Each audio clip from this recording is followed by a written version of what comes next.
to console each other. Hello. I am sorry, but I must interrupt this show. You know what it is. Hey, Ham, it's time, baby. Low. Let's turn how we do. Hey. They said we said we hit. They said we said we on. They said we said we strong. They said we said we go. We say that you heard right. We say that you heard right. We say that you heard right. We say that you heard right. They said we said we hit. They said we said we on. They said we said we strong. They said we said we go. We say that you heard right. We say that you heard right. We say that you heard right. We say that you man. I swear that it's imminent. I've been going so hard on my penmanship. About to go in and buy me a whip. And I pull that shit fresh off the dealership. I can leave you in red like an Xbox. Got me laughing at you like you red fox. Got you chasing Hot Wheels like a matchbox. EA running the game and it don't stop. Super cold like I'm playing for Blizzard. Got you all in my sights like Red Dead Redemption. Never gonna slip on my pimpin'. Better get out my way, bitch, I'm on a mission. Really ain't no competition. I'm steady grilling opposition. I'm get up and ready to win. They can play it how they play, but fuck what you say. I'm getting this money today. Last of us like a dying breed. Down the ride like a noble steed. Fatality moves, I make you bleed. That's on any game, that's on any screen. Shut up and give me your money. They said we so lit. Even if I take an L, we coming back just to show that we don't quit. They said we said we hit. They said we said we on. They said we said we strong. They said we said we go. Oh, Ham. honestly, I don't know. I might be conditioned at this point, but that opening it's fire. That opening is very nice. That shit gets me hyped. I even know, like, I know the lyrics the same way I know like the Kanye West lyrics on Graduation. That shit's good. you are a champion, Aaron. Oh yeah. Vincent Vega, welcome in. Appreciate the support. Remake Station, what's happening? And Boogeyman says boogie, woogie, woo. I'm adding the little flair at the end for the woo. Boogie, woogie, woo. What's happening? How's my favorite American niece? I hope she's good. Talk. Say something. Hi. Hello. How you doing? Good. Welcome to the show. It's nice to see that you're feeling better.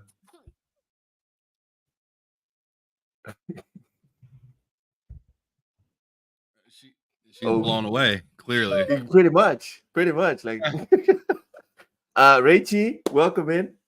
Appreciate you. Ham. How you doing? I'm all right. The kid is home. She's just getting better from being sick yesterday. She is running a temp at school. So I had to bring her home, take her to a doctor's appointment yesterday, and she's just kind of feeling better now. But is that right? No, you're not playing with your friends, but you're still homesick from school, so you still can't play with your friends. That's how it goes, right, you guys?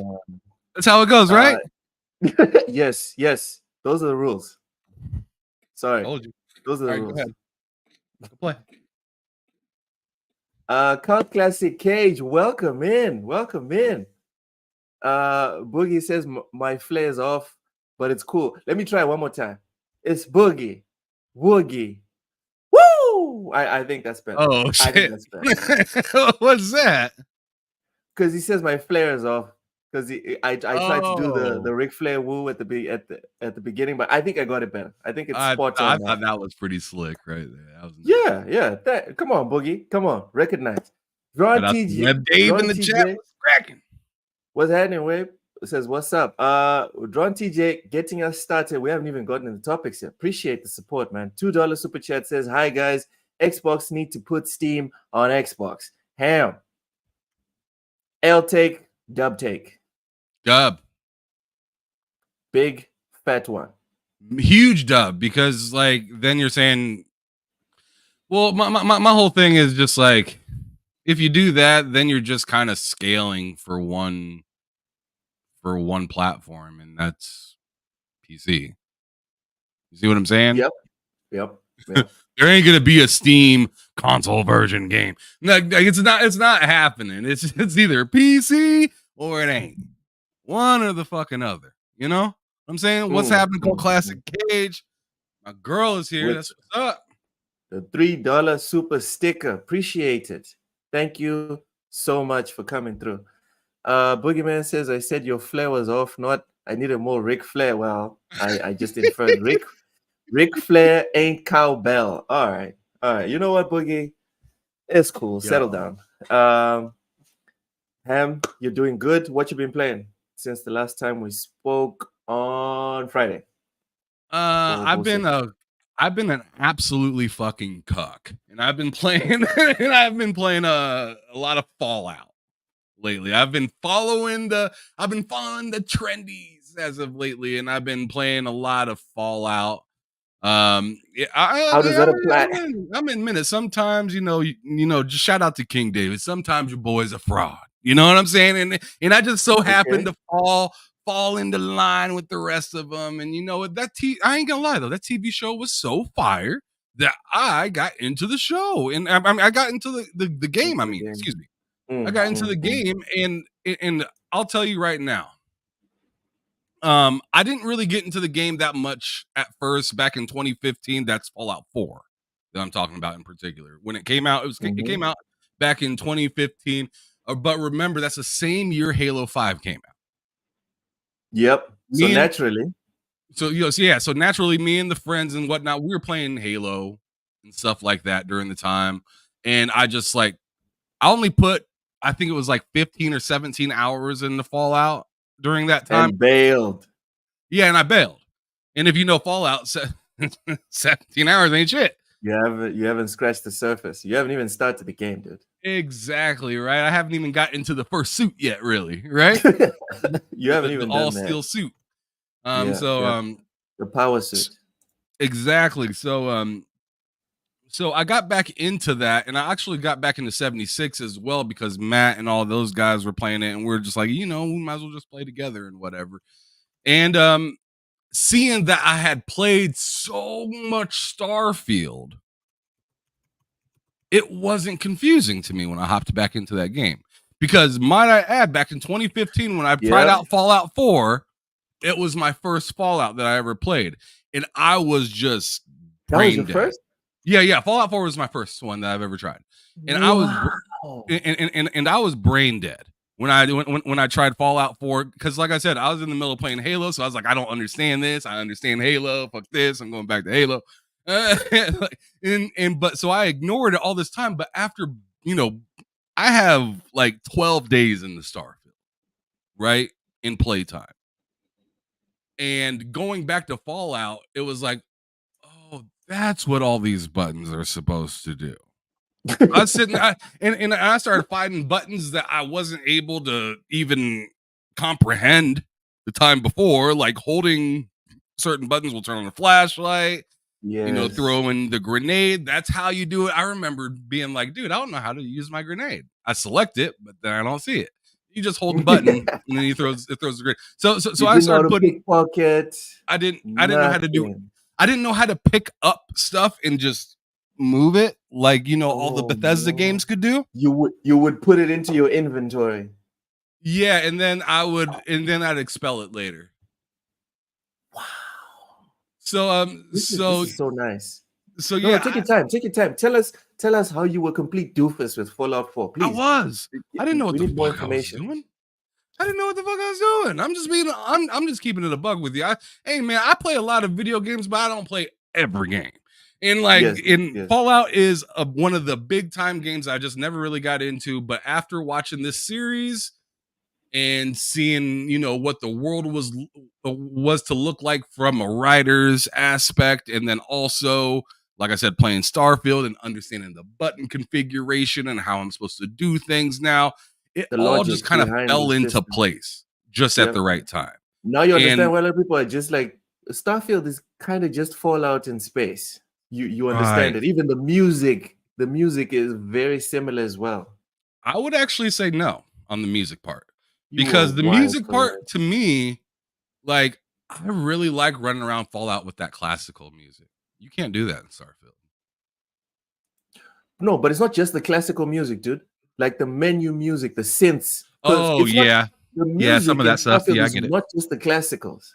If you played it for like 100 hours, 80 hours, like most of us did, you got the full spectrum. And there's way more than just the like 1960s or 50s style music, you know? There is. So, There is. I just like listening to that. It just feels so right yeah, in that yeah, time yeah. period. Like putting a Real bullet in somebody's head, listening to the world's gone by. Yeah, I mean, it's just so good. okay. I'm loving it. Cloud Classic Cage was gonna give Fallout 4 another go after the update, as well as Boogie's also going to do the same thing. I played the hell out of Fallout 4 when it came out. I did the same thing for Fallout 3. I did the same thing for New Vegas. I briefly dabbled in 1 and 2 back in the day, and I got my ass handed to me. I was too young, if I'm being honest. I got my ass handed to me on several occasions because I also didn't understand like the mechanics or how most of it worked, and I'll just go back to like GTA and stuff like that. That was simpler. So I still need to finish those two. I saw Ono Italic telling people to do it, and I just trolled him saying no, I wouldn't do it. But I'm definitely planning on doing it. As for the update, I'm 100% with you guys. We need to play that game with the update because I love Fallout 4. I tried to go back to it last year, but I'm just not used to just how janky it is, even in terms of like frames per second. I was just like, nah. Did you use the FPS boost at all? No, I just started up. I just started up the Series X. I was like, I'm so psyched. I miss Fallout. I want to play Fallout. I reinstalled it. I started it. I couldn't even get out of the vault. I'm playing Fallout 4 with the FPS boost, and it's not bad. Yeah, but I'm with Cloud Classic Cage and Boogeyman. After the update comes out, it's gonna be very good, and I can't wait to finally have time for it. It's pretty nice to be hyped about shiny is nice. Yes, because we spend so much time just being upset about video games. At some point, you have to sit back and be like, dude, do you enjoy any of this? You know? And when we find something like Fallout, we need to enjoy it to the max, unless it's Fallout 76. Drone TJ, thank you so much for the $10 super chat. Really appreciate you. Says 2 things. By putting Steam on Xbox, it's easier for Xbox because they put their games on Steam anyway. And 2, you will have the most affordable, smallest PC ever for $800. Ham, let me tell you something. And this one speaks first. I'm gonna go first on this one, then you can respond to him if you'd like. You know that I'm leaning heavily to going full-time PC. If there's something that will make me just buy the next Xbox, it's this. If the next Xbox is $800 to even $1,000, but it's essentially a PC, I'm down. And then everything that comes out on the like Xbox store, I can get and play it there. I can buy games on GOG. I can claim my free games on Epic and play. I can use my Steam library and the one that I'm sharing with you and Matt and Flemish and whatever. If I can have all of it on the Xbox box, now we're cooking. Because at the end of the day, I want service. And right now I'm sitting here and every day that goes by, especially with the whole PS5 Pro thing, we will get to it soon. I'm just sitting and I'm like, dude, I would rather, from what I've been given with these boxes, I would rather right now just save up the money and spend like $5,000, $6,000, buy a monster pre-built PC and be done with it. That's where I'm at right now. But I'm not gonna lie, I think you should just do the PC thing. To be honest, even if Xbox does what Drone TJ is proposing. Yeah, because here's where I'm kind of laying it out at. All right, you're gonna want your own like PC and everything that you're like, kids, stay away from this shit. This is mine. You don't touch. And then eventually, once the new Xbox goes on sale or something like that, get that one for one of them or something. You know what I'm saying? And then you'll have access in multiple rooms. The reason why I don't see that as a problem is that that's already the current situation. Well, then just do the current thing, yeah. Besides PS5, like the PS5 is the only console no one else has access to because they don't really care or want it. Jeremy Brown, Stella Francois, welcome in. But as far as Xbox is concerned and guaranteeing access, that's done. That's done. So moving forward, because they're not like super hardcore like me and you, they just want to play FIFA and stuff like that. So it doesn't matter if the next Xbox comes out and I'm just like, here's the Series X, knock yourselves out. You know what I mean? Stay with the Series X. They won't even notice. They won't even give a crap. And then when the next Xbox comes out, then the one that I'm getting now would also get moved over there. Because and another thing, oh my god, we need to get to the topics, otherwise we're gonna keep getting diverted. Mental 9-hour, welcome in. Who else? I want you to finish what you were saying though. Yeah. So if we follow Drawn TJ's idea of what Xbox should do, that is how I will stay maining console. Because right now I'm ready to abandon console as like my main platform. I will continue to get like PlayStations and Xboxes, but because of what we do, when I get review codes early or whatever, sometimes they're like, oh, we only have a code for PS5 or we only have a code for Xbox. I need to have at least one generation back for each one of those consoles. That's like my minimum of what I'm planning to do right now. But if Xbox does what Drawn TJ is proposing, then I can see myself being like, no, I'm getting the latest Xbox right now. I'm not gonna wait for no price drops. I'm not gonna wait for nothing. Buenos dias, Tai Talks. Welcome in. Who else hopped in? Oh, Sir X-Men, blah, blah, blah. Yeah, welcome in, Sir X-Men. Yep. No, I already highlighted that, man. Okay, my bad. Yeah. Cult Classic K says, just get the PC, dog. Cult Classic, and this is the last thing before we move to the PlayStation thing, Ham. Cage, I am the guy. I'm ruthless when it comes to this whole video game thing. Because I work in procurement, I always look at best value. That's why, right, until now, no one can take it out of my brain that in terms of subscription, no one has more value than Xbox Game Pass. And when it comes to the current situation, if I can pay $800 to $1,000 for a console that gives me the freedom of PC, but I also have like thousands of games that I don't have to worry about all the internals of said console, right? Because even a PC you can consider a console in terms of like the internals or whatever. If there's a console that I'll pay $1,000 and get that quality and that guarantee for 5-10 years, for me, because it's cheaper and I can still get the fidelity that I need, I'm going console.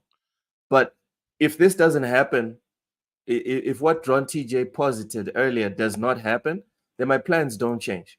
I'm going to save up. By the time the next consoles come out, I'm just going to buy a monster desktop. I don't know, 4,000 or 5,000, whatever. Probably, Ham's probably going to have to buy it and ship it to me. But after that, that'll be it. Every time after that, I'll just be one console behind everyone else, and I don't care. Been saying it for 2 months. Next Xbox should be a mini PC with full Windows and a controller UI option emulation for. Actually, it's not 2 months; it's 3 months. Because the first time I heard you say this, Mental, was in January, late January. The first time you were on TSWS, you said that. So it's 3 months, not 2. All right, let's get to the topics. Because what is it? 20 minutes? Wow, 20 minutes. All right. Yep, let's do minutes this, of your BS. God damn it. Well, before we do the topics, there's an important subject that we need to address, in my opinion. I should have brought it up with you earlier on the show, but I'm pretty sure you're going to agree with me that this is an important topic for us to touch on.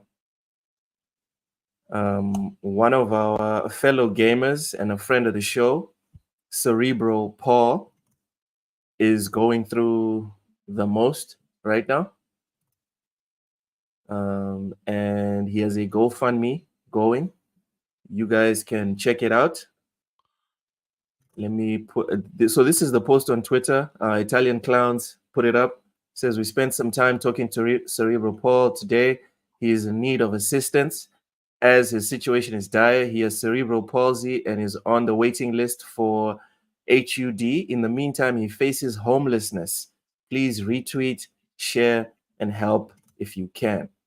So this is our little contribution to the sharing and helping if you can. This is his GoFundMe. This is the story explaining what's happening. I'm guessing these are some of the people that have donated. I just want to say something real quick, and then Ham, if you want to add anything, or if you don't, it's fine. First off, if anyone is feeling reticent to do anything in this situation, I completely understand, because the internet is a wild place. Ham, remember what we went through last year? Yeah. With our friend that we reached out, and then we found out it wasn't as legit. Cerebral Paul, me personally, I would put my hands in the fire to say that this is not some scam situation. This is a very real situation. And I would like to ask everyone watching to please, if you can, and if you trust anything that I say, please trust me when I say this is real. So if you feel any type of reticence because you think it might be a scam or whatever, please believe that it is real, and he is real, and his situation is real. Please do what you can. I've already committed to doing what I can as soon as possible, but we need to hit this goal by the end of May, if possible. Please. In all my time on the internet, I've never said, people, please pay for this or support this financially or whatever, because I respect everyone. I still do respect everyone's effort to earn whatever it is that they earn. But I think this is a worthy cause, and I would like to ask everyone to please, please, please do what you can to help Paul.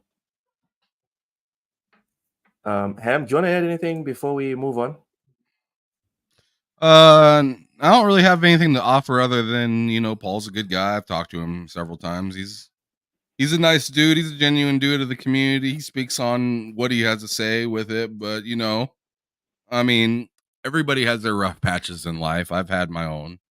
I've needed money before. I didn't, really ask the community for it or whatnot because I was just too proud. So there's a different kind of respect you got to give to somebody that's willing to put their face out there and say, I need some fucking help. So I've got nothing to say, but I hope he gets what he needs, and I'll try to contribute what I can to it. I mean, I can't contribute very much, but because I ain't richer by any means or anything, and I got some other things that I'm trying to save up for, but yeah, definitely try to give whatever you can. I mean, whether he hits the goal or not isn't really as important as it is just people just taking a little bit of time to show that they care. Yeah, and that point's very important. I was having a chat, a discussion with my wife earlier on, and it's a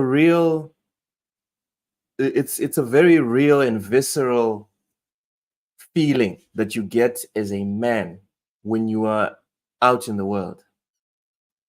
And I I feel like I can speak for every man watching this.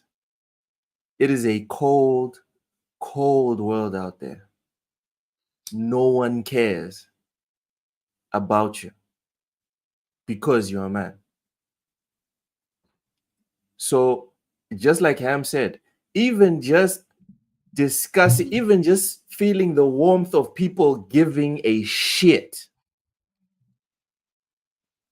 for, and I'm sure every man watching and listening right now agrees with me, even just knowing that that anyone gives a crap about whatever it is that you're going through is already a big, big move for your mental state of being.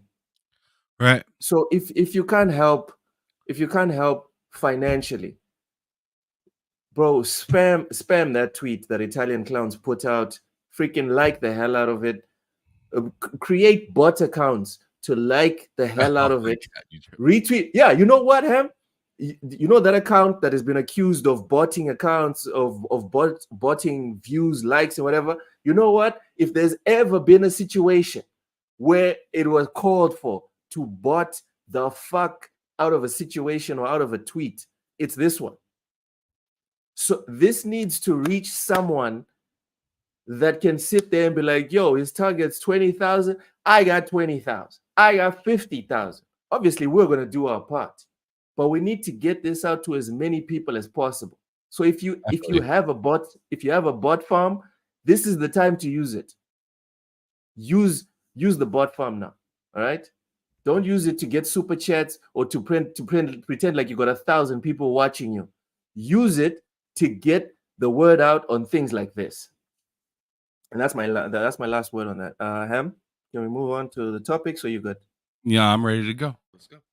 All right. So first, this week we have PlayStation 5. Are you putting it on the screen, or you want me to do it? I'm leaving that to you, bro. I'm leaving that to you. Okay.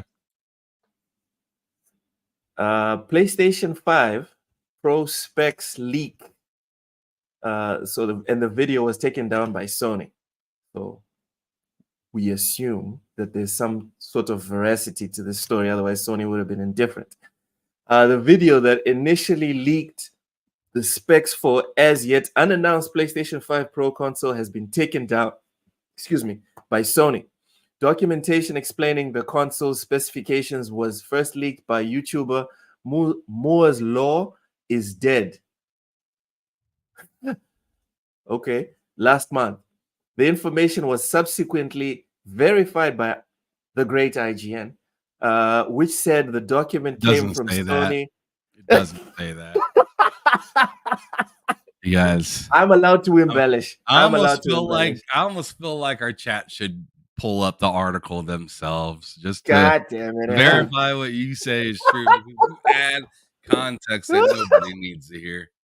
Which said the document came from Sony Interactive Entertainment's developer network. However, as spotted by The Verge's Tom Warren, the video by Moore's Law is Dead is now offline, with a message saying it is no longer available due to a copyright claim by Sony Interactive Entertainment. It's not clear why the video has been taken down, although it may be easy to come to the conclusion that Sony is trying to prevent leaks of its confidential information. It could be due to something else, such as use of copyrighted material in the video, triggering a content match, resulting in either a manual or automated takedown request. Moore's Law is Dead has yet to comment on the video's takedown or share information on the reasons for the request. This article will be updated should he do so. The video citing internal... Okay, so before we get to the specs and whatever, let's talk about the veracity of this article. Fark, hey, welcome in, Fark. Ham, you can never trust a man from Mozambique, Texas. Right. My goodness, ain't that a fact? This guy, Ham, stop incentivizing him. Come on. Right outside of Wakanda County. This guy. For anyone new to TSWS, this is an inside joke. I do in fact live in Mozambique. It is a country in the southern tip of Africa, right next to South Africa, Zimbabwe, and Zambia, and Malawi as well. Stop shaking See, your he head. told you it was on the west side. He's really not from there. It's on the east side of Africa. No, it's on. I said southern tip of Africa. Mozambique he doesn't know is where on the southern. know where he lives. God damn it! Whatever, man. Sorry, Ron TJ. Sorry, my bad. I apologize for that. Ron TJ sent a $5 super chat. Says I can't super chat what I want to say, so I will write it in the chat. And then he's just said hi everyone. Is that what you wanted to super chat? What? This is a troll, right? Ron TJ, are you trolling right now? Okay. Subsequently, you wanted to tell everybody hi.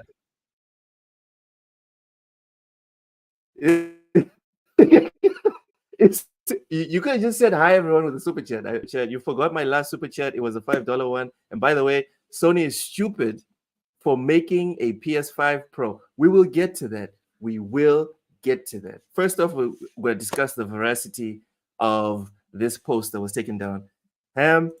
Mental, I will ban you from the chat, Mental. I will kick you the hell out. All right? Yeah. Timmy! Welcome in, Timmy. Welcome in. Prairie skies big and wide for Loke. All right. I have not been exposed. Ham, do you believe that these leaks are for real? Before we get to the specs, I'm sure if Sony went out of their way to say, hey, stop. I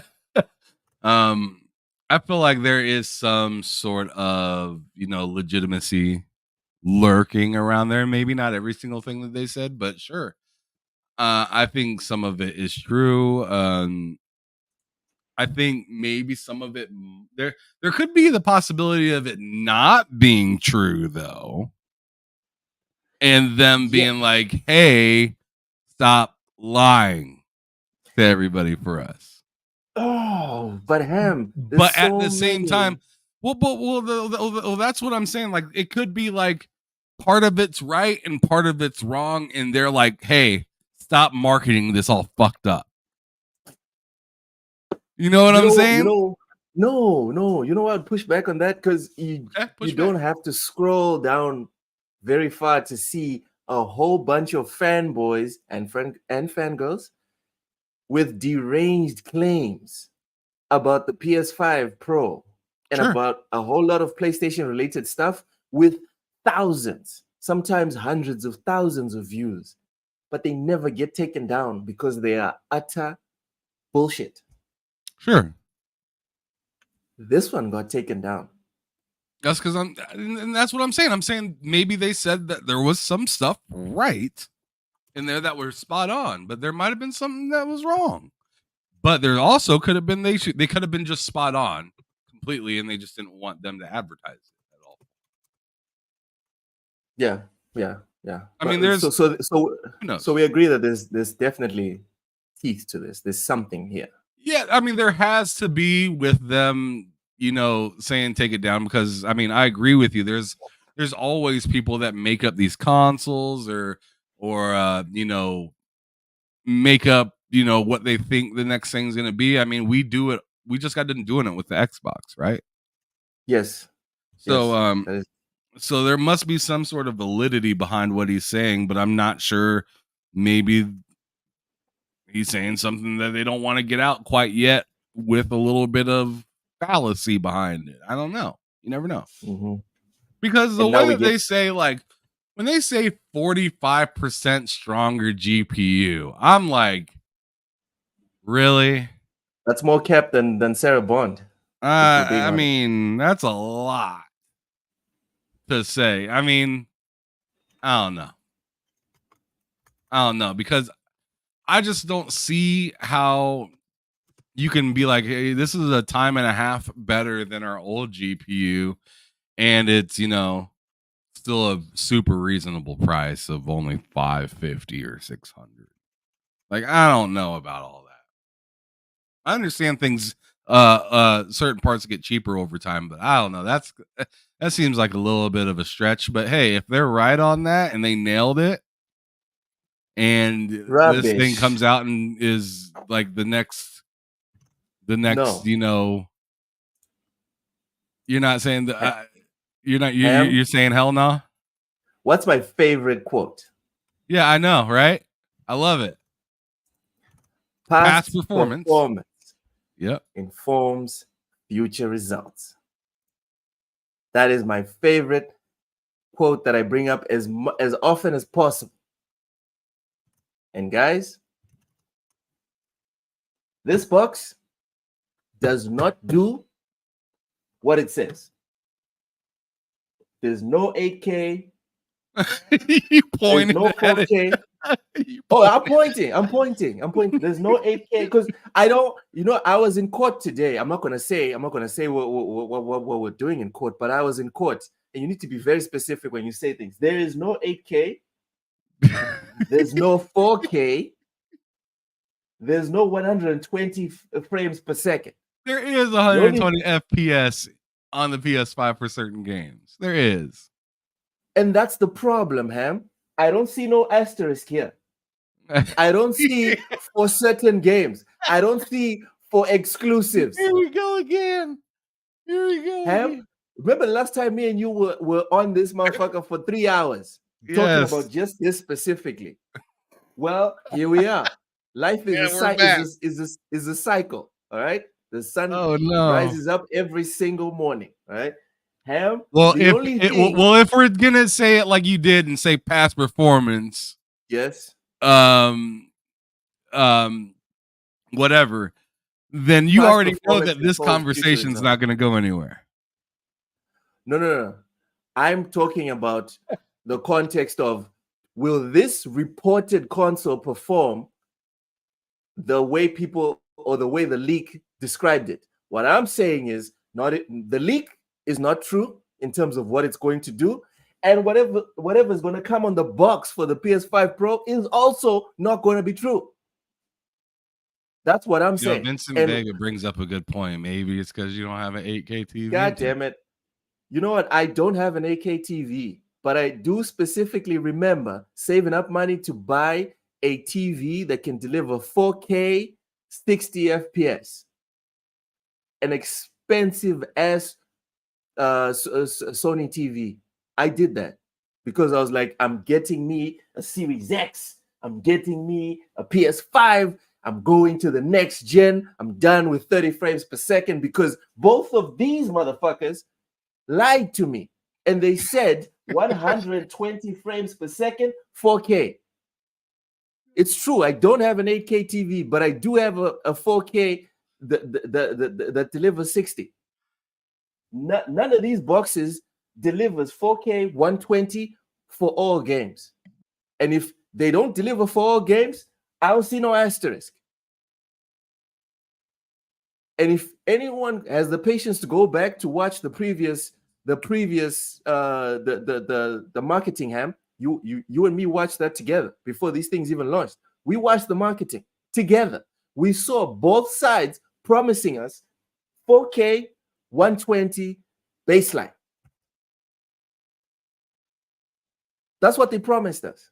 And we made decisions based off of that rubbish. They didn't give it to us.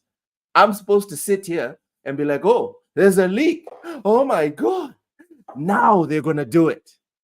Now, right? Like these guys been lying to us since before the PS5. Because the PS4 is supposed to do a whole lot of shit it didn't do.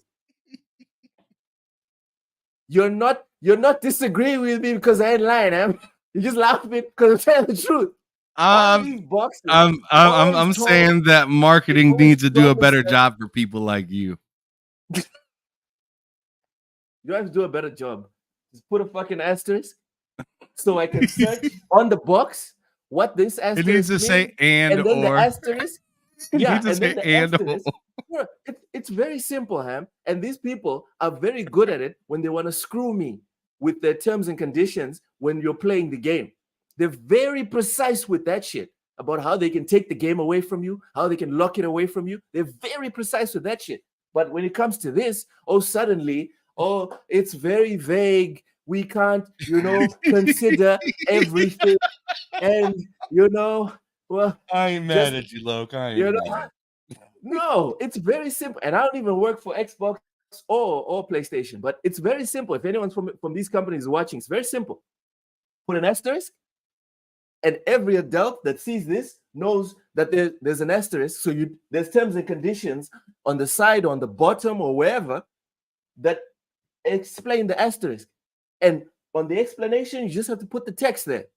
4K, we can't guarantee that it's going to be for select games. It's going to be for like 2%. Ham, they need to on the asterisk, they need to explain it's going to be for like 2% of the games. And from those 2%, most of them are going to be shit games. That we can't. We just can't. Same thing for the 120 FPS. All right, because when you put it like this on the box, what you're telling any person that reads this is that this box delivers 4K 120 FPS when you're playing video games. That's all you're communicating. The same way, Ham.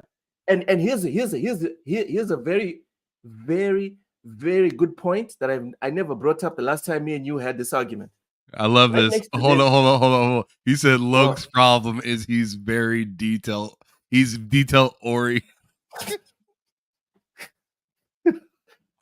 Well, let me tell you something, Boogeyman. The only reason they can get away with this rubbish is because of us. The same way they can get away with microtransactions. It's our fault. We don't complain about it, so it's not a problem. As soon as people started complaining about microtransactions in FIFA and NBA and whatever, suddenly Netherlands and Belgium, you can't sell those games. Because the gamers there were detail-oriented. They called out these companies and said, this is wrong. Suddenly something got done.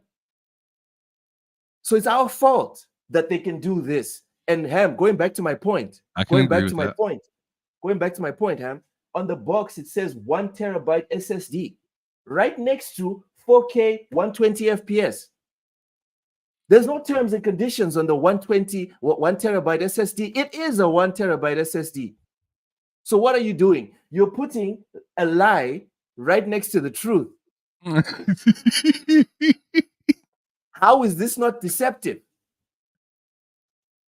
Do you understand? But keep in mind that 1 terabyte isn't all for you to use. So part of that terabyte's already gone when you turn on the console. That's fine. But inside, if you take the hard drive, it quite literally is 1 terabyte. It's just partitioned off.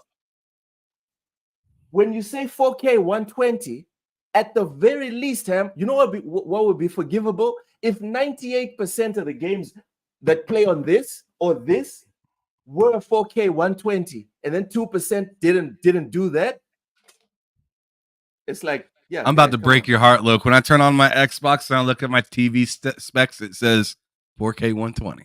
The fuck out of it. Obviously, and then when I turn on the game, it switches. You're gonna start up Halo. This motherfucker's gonna start up Halo and be like, oh, no, don't be a wise ass with me, Ham. Me and you done did this for 3 hours the last time. We're not doing this again.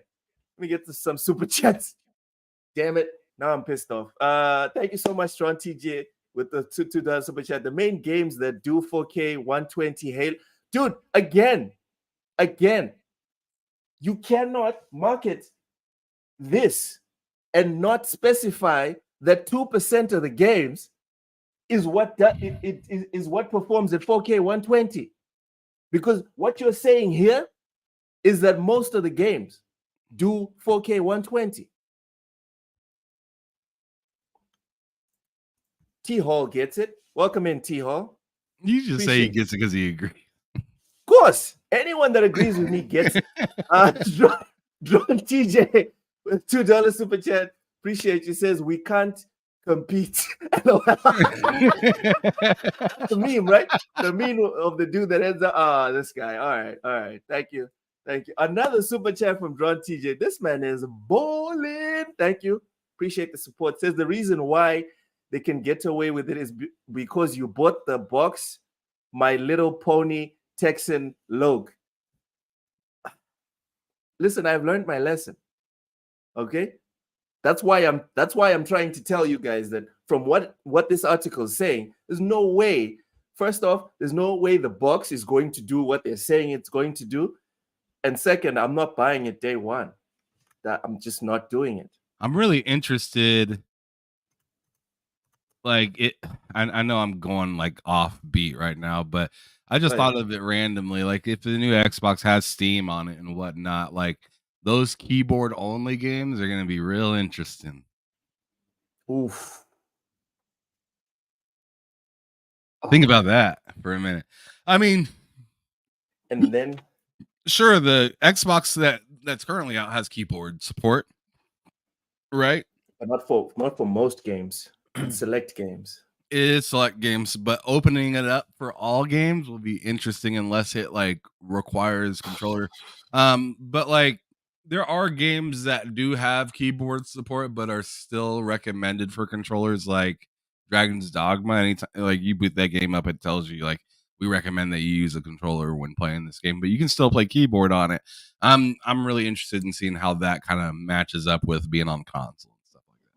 I'm mostly interested about how they're going to figure out the division of profits from like purchases on Steam or GOG or whatever while using the Xbox, because most of these consoles have like walled off marketplaces, and you almost wonder if it's going to be like a Game Pass tier, which would stink. Explain. I'm curious. Explain. It would stink if that was. I know we're going way off topic, but let's do it. I want to know, like, how would they implement that? I don't know. Maybe like by way of like you know how you don't have to pay for internet on PC, but you do on console. Kind of like that. That would also be another one to navigate. Yeah, like, oh, you gotta pay like $20 a year to play Steam on your Xbox, and that's their way of getting you of getting money from you. I'm out. If that's the idea, then I'm out. Vincent, 4K 30 is the partition, and that's the thing. That's why I even gave it a caveat. The partition does not take up the majority of the 1 terabyte SSD. At most, it'll take up 200 gig. So you still have the other 800. So if you turn that around, if these machines played 4K 120 or 4K 60 even, no, fuck it.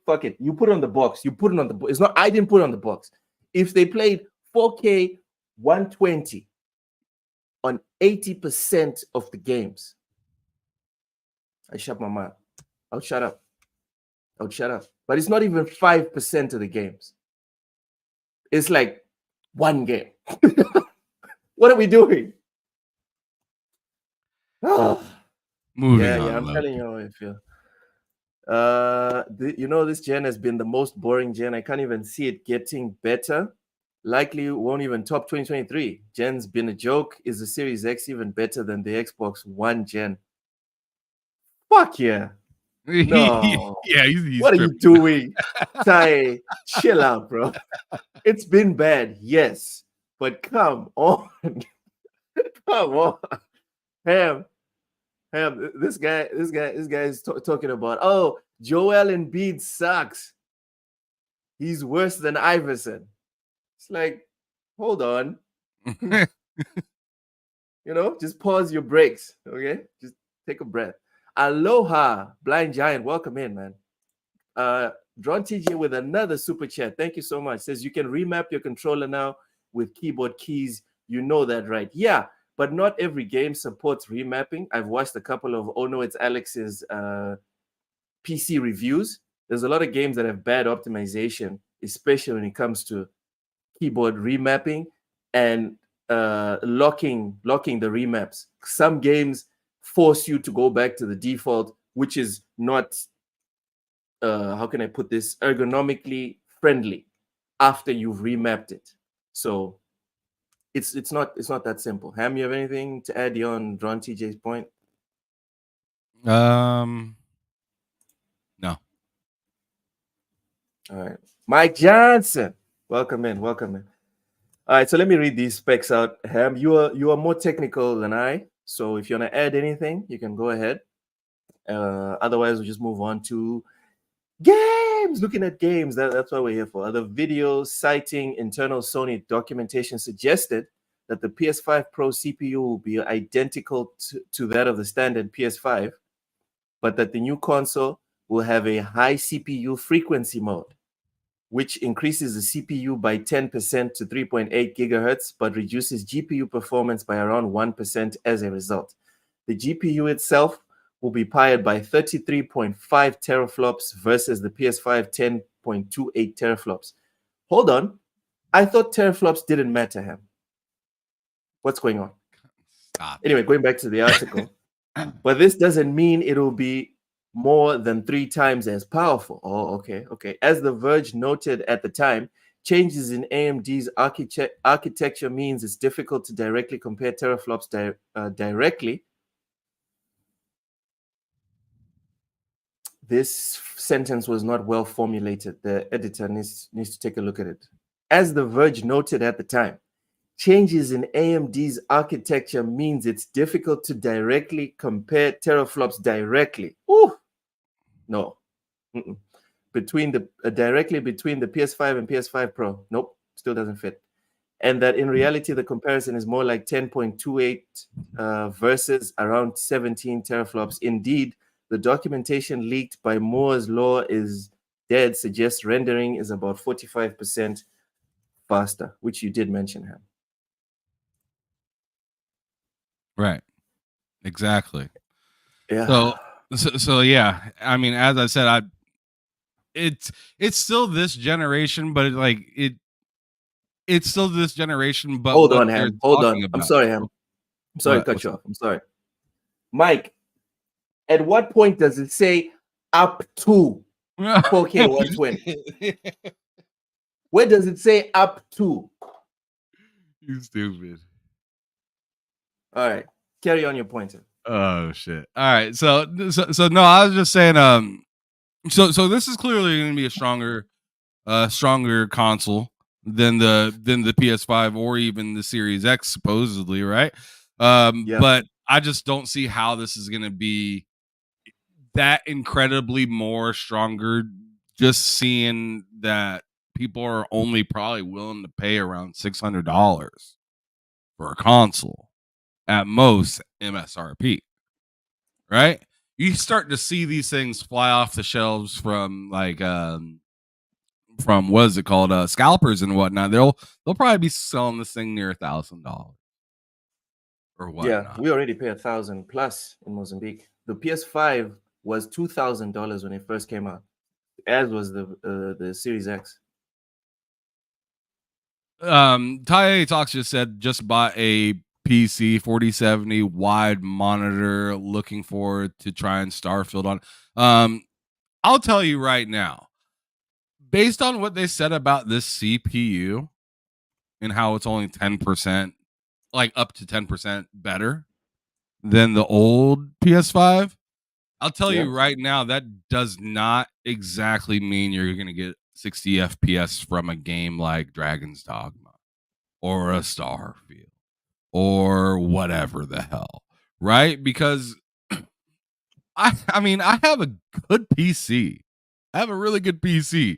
And some of these games, Immortals of Avium, Starfield when it first came out, Dragon's Dogma currently, my PCs, them fans get moving, right? The room gets a little spicy, right? And like, I just don't see how the PS5 Pro is just gonna all of a sudden be just as strong as my PC. Like, I'm not buying that for no. There ain't no way that's gonna happen for $600.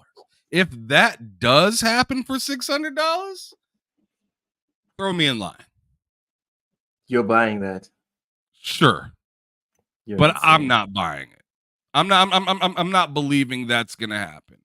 Oh, okay. Gotcha. Even Colt Classic Cage in the comments even says processor intensive games are still gonna suffer. They're going to. Yes. Unreal Engine 5 itself right now is just a goddamn problem for games. So I'm just wondering how it's going to be optimized in the near future and how it's going to and how everything's going to look once that PS5 Pro comes out. I'm one of the suckers that are going to be hanging out watching reviews. I'm not going to buy the PS5 Pro to tell y'all how it is. Y'all figure that shit out. I already got a PS5. Right? Last generation, I feel like they got me. They got me with the Pro consoles. They got everyone, man. They got everyone. But but this time around, it's people were rioting for these consoles. But this time around, I bought a PC because I had a feeling something like this would happen. So I was like, you know what? I'm gonna get a PC that's stronger than both my PS5 and Series X. Did so. Still, some games suffer and whatnot. And now here comes the PS5 saying, hey, we're gonna make a pro version of it. And I'm just like, sit your ass down. You ain't gonna make something better than my PC right now while you guys are out here sitting here claiming that you're gonna be making more games for PC at the same time. You're not selling me the new console as well as you might have thought you were selling it to me, seeing that more games are going to PC. So it's just like, why would I run out and buy a PS5 Pro if it's just going to be marginally better when I have something that's much more than marginally better? It doesn't make any sense. No. Yeah. Yodani, this comment plus your profile picture. Here, it actually does make sense for this. It makes sense for this. If I want to have my PS5 in another room, like I do with my Xboxes. I have Xboxes in 3 different rooms, right? Mm-hmm. Because I like staying on that ecosystem. I play a lot of multiplayer and stuff like that with friends. We know you're an expert, Tam. Yada, yada. It's fine. Right. It could be the same difference if you flip this and said, hey, I'm a PS5 guy. I only have PS5s in whatever room. That is fine. Like it's the same thing. Bad thing, dude. My point is for me as an Xbox fan that bought a PlayStation to play the exclusives and stuff like that, I'm more or less like, I don't need a new console. I need a lot of games from you guys. I need more games from you guys. For me to feel the need to have a PS5 in every room like this, I need more to be able to play. I need a reason to miss it. Right now, I haven't turned on my PS5 for a hot minute. And it's because the only thing that came out for it is games that are everywhere. The games that are on all consoles. The only game that there's only 2 games that I'm interested in that has came to the PS5 that's coming that I'm going to play, and that's Stellar Blade, which hasn't came out yet, and Rise of Ronin, which I'm not paying $70 for that. So I'm just okay. You saved your argument. Waiting. You saved your argument when you said games that you're interested in, because this year alone, this is about me. Months, I don't give a fuck about what everybody else. This is about me. Games that I'm interested in. I got you. And on top of it, the service isn't as good as a Game Pass. Oh yeah, no doubt. It's not even compared. Well, PSN has gotten better. It's got better. I'll give it the credit. It's got much better. Yes. And but they really need to unlock that backwards compatibility if they want to be hanging around. Let me finish this dub for PlayStation. Settle down. Was talking about Xbox dub. Coming this month, day 1 on PSN is Tales of Kenzera Zao. That's the first AA or AAA, depending on who you talk to, African law-based game in, I think ever. I don't remember the last time this has ever happened.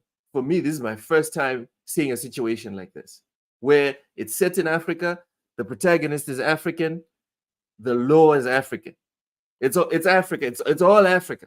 This is the first time I've seen something like this, and it's coming day 1 to PS Plus. Big up. All right. This is the most I've seen you excited for another continent's game. What do you mean another Oh, okay.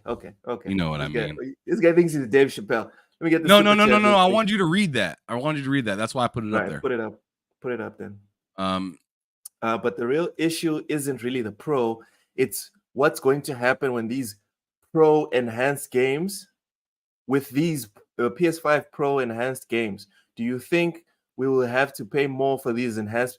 Oh, come on. Again, past performance informs future results.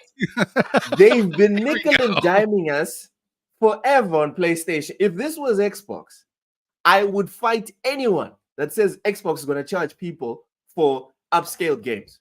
I'd be like, you're capping hard, and I have evidence. Here's Xbox doing this for free here and here and here and here and here and here. The list would we would run out of time on the show with me showing you how many times Xbox has just upscaled games and just been like, go and download it right now and play.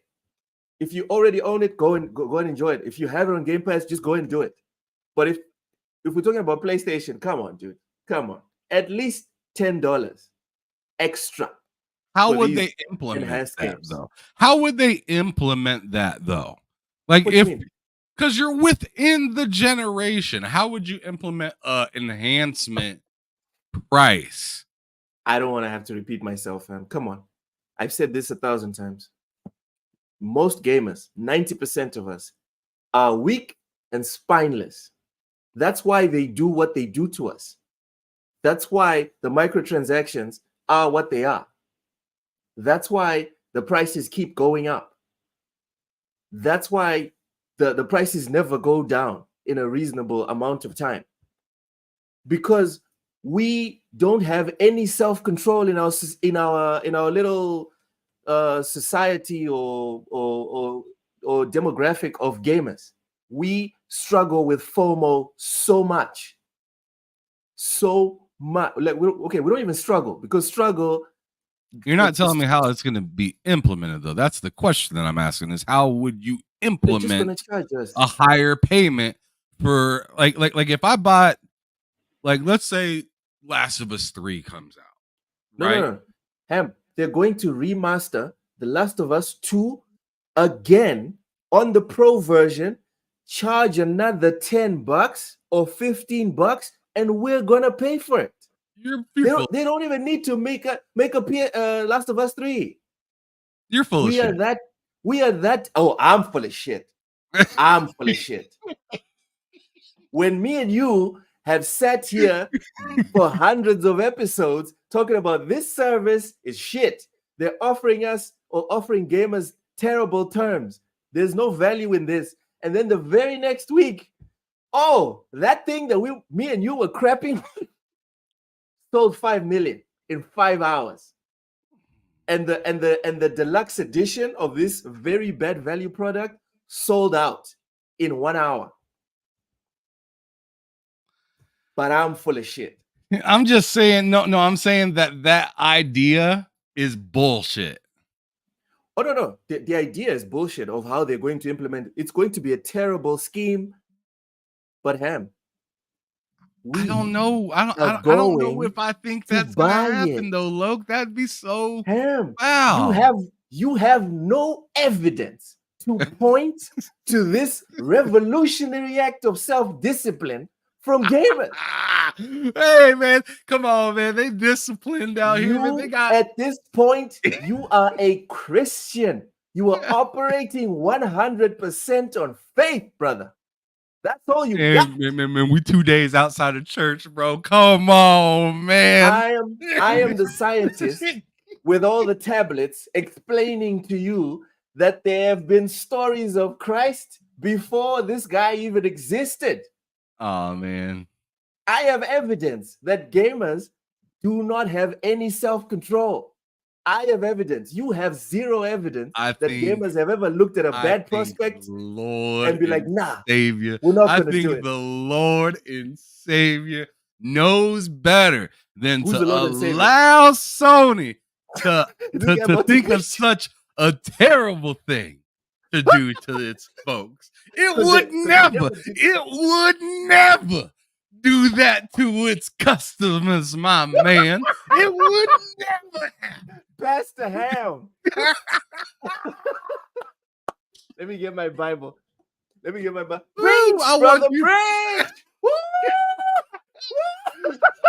shit. I'm getting chills. I'm getting chills. Yeah. Feel the Holy Ghost. Let me splash a little bit of that lovely water on you, brother. The demon is leaving our body. The demon is leaving our body. The gaming community is suddenly going to rise up and now know that they're being shafted. That's a ham. That is tantamount. That is tantamount to a miracle. That's what we're talking about. This is a miracle that you are proposing. And if there's a place to place bets, I would like to. What is it? Write that down.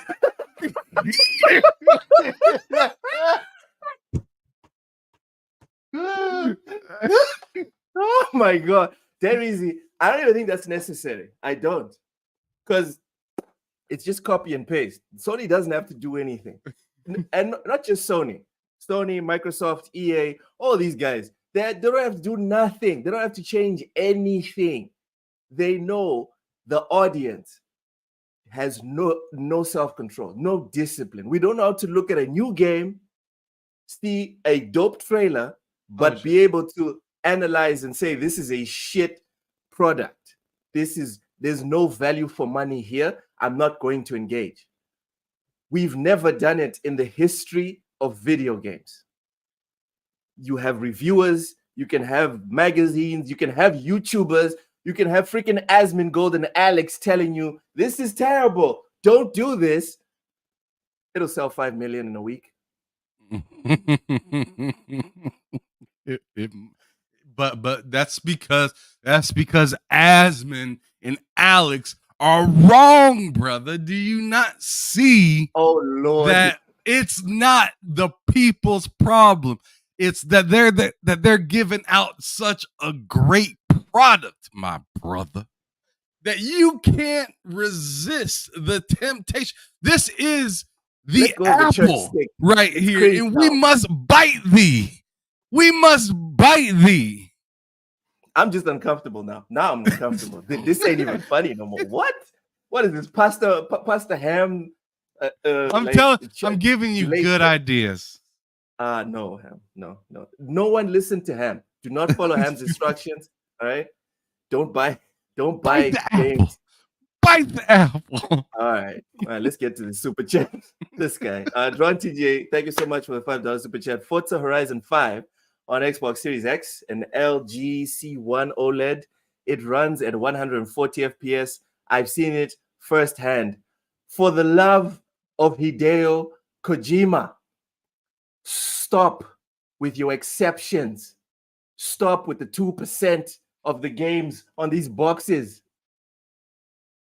All right? That's why I asked for the freaking asterisk. Because 99% of the games on these boxes do not do what the boxes say. So settle down. I'm sure there's a game on Nintendo Switch that runs at 120 frames per second. There's not. Ham, there must be one. No, because the Switch itself doesn't do 120. All right, fine. 60 frames per second. Yeah. On the OLED. 60, there must be a game. There is. Does that now give Nintendo the right to put on their box 60 FPS? Because one game can do it. Because 5 games can do it. Because 50 games can do it. Because believe me, 50 games is not enough compared to the rest of the ratio of the games that are unavailable at this frame rate. I thought we're done with this subject. I really do think that. I'm all set. Dare Easy says, until we start voting with our wallets and protest, these companies will continue to bait us. Prime example of them lying about what's on the box of consoles. Dare Easy, if I was a shareholder for either one of these companies, I would tell them to keep shafting every single gamer harder and harder and harder. You're a sick person. Why? Because it's capitalism. If you have a captive audience that has no self-control, it's their fault. It's not a we problem. That's a you problem, right? I'm here to make money off you. If you don't know how to control yourself, right? Because I'm here, like, for example, I'm here to sell you Post-its. If you are dumb enough to accept that I sell you each one of these Post-its, each one at $1 a pop, instead of selling you the entire thing for $1, because when I bought it in China, it was $1 a pop. If I sell you each one of these at $1 a pop and you pay, that's not my problem, dude. That's your problem. I'm here to make bank. If you're dumb enough, that's a you problem.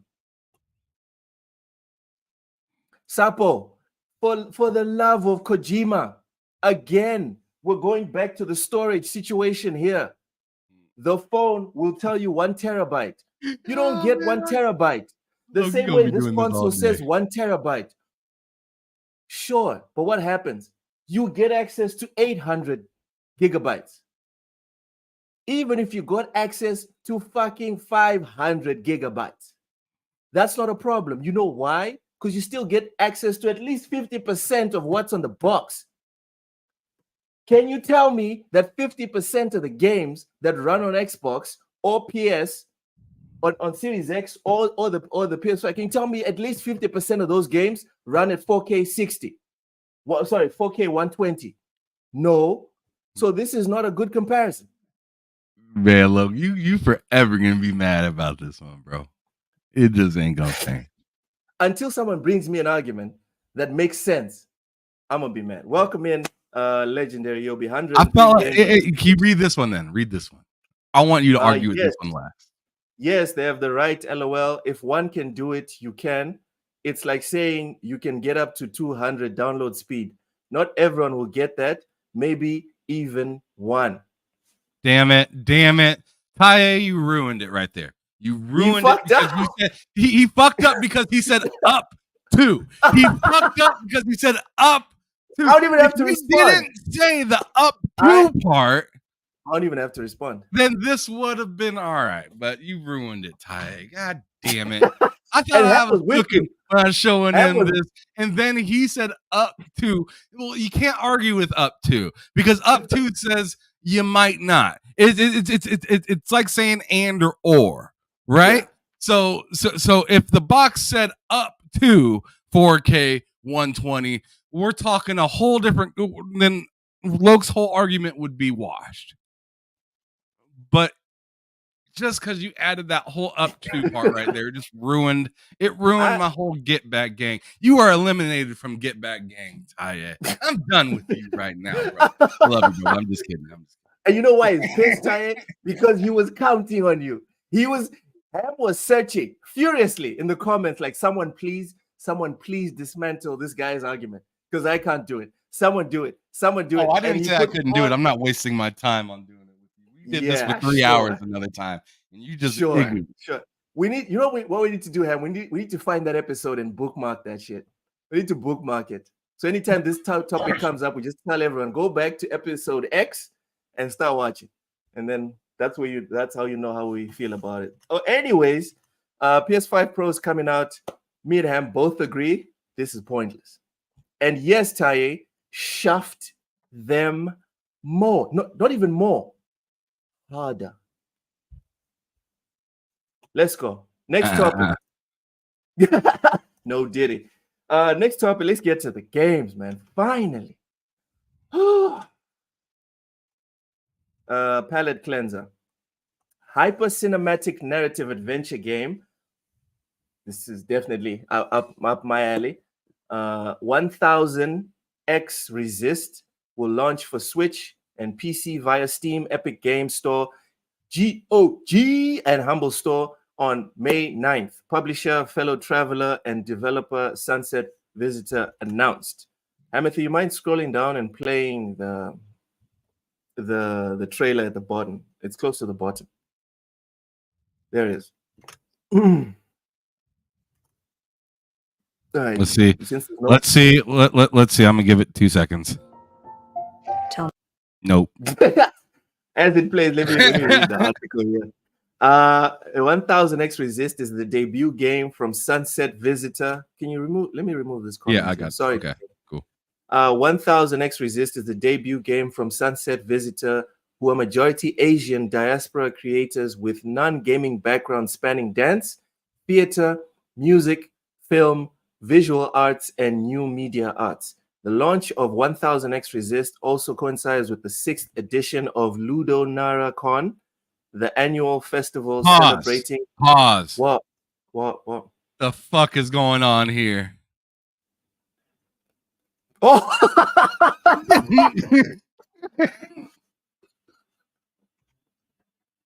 Who the hell?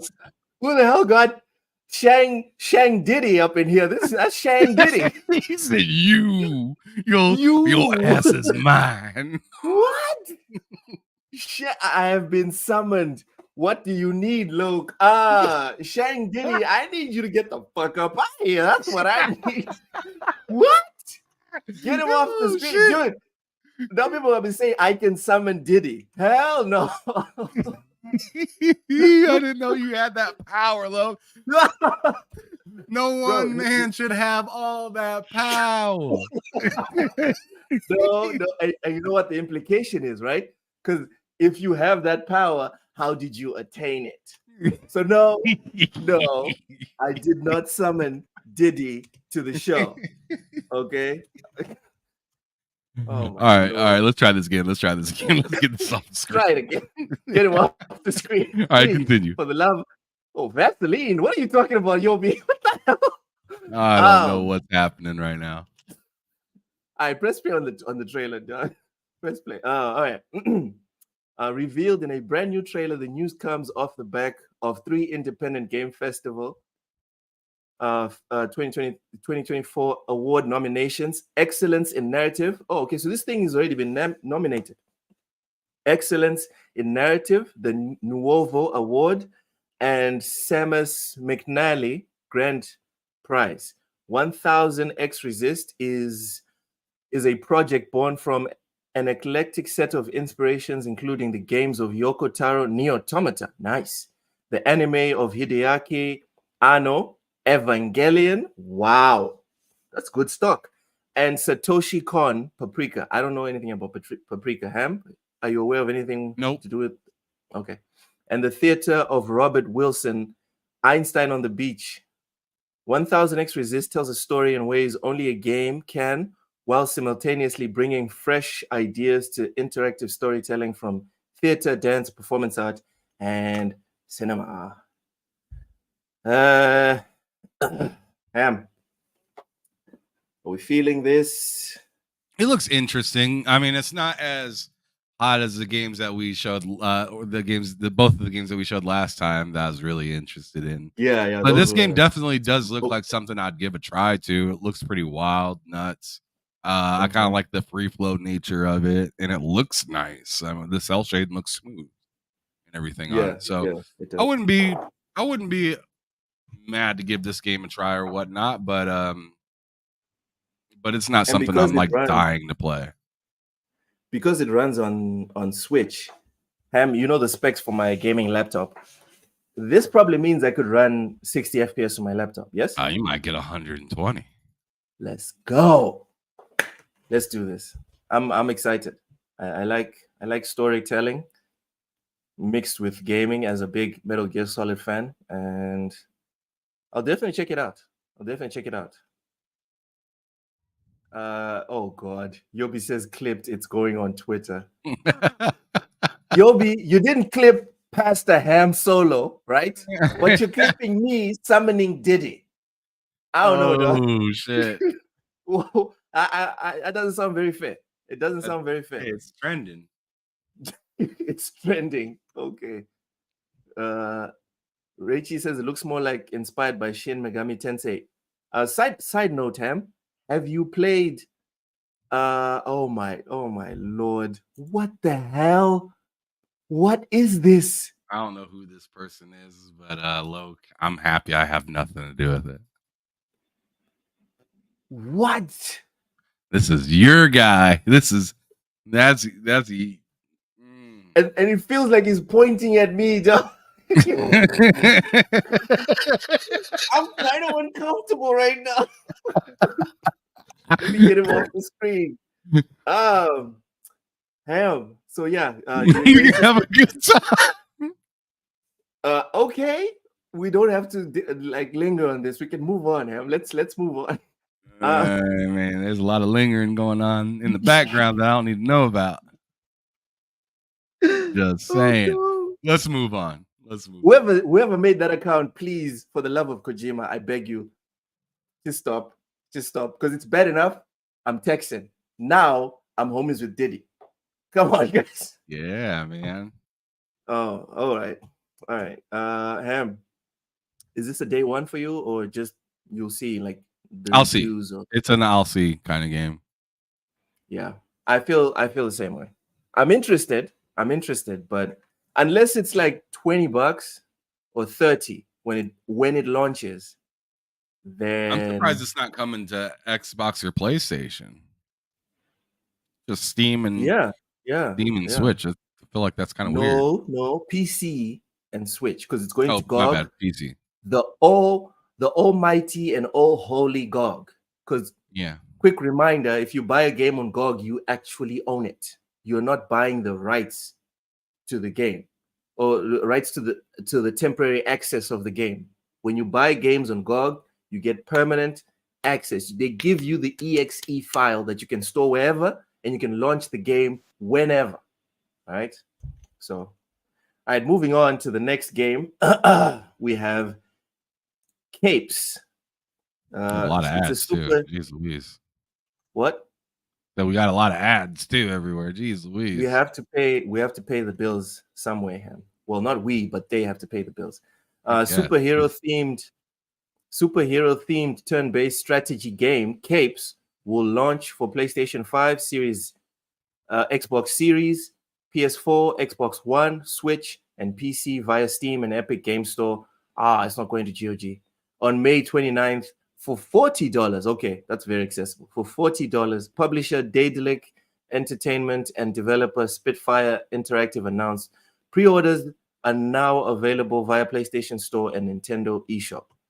So in addition to the standard edition, a King City edition will also be available. No, we're not here to. Nope, we're not going to shield stuff like this. No.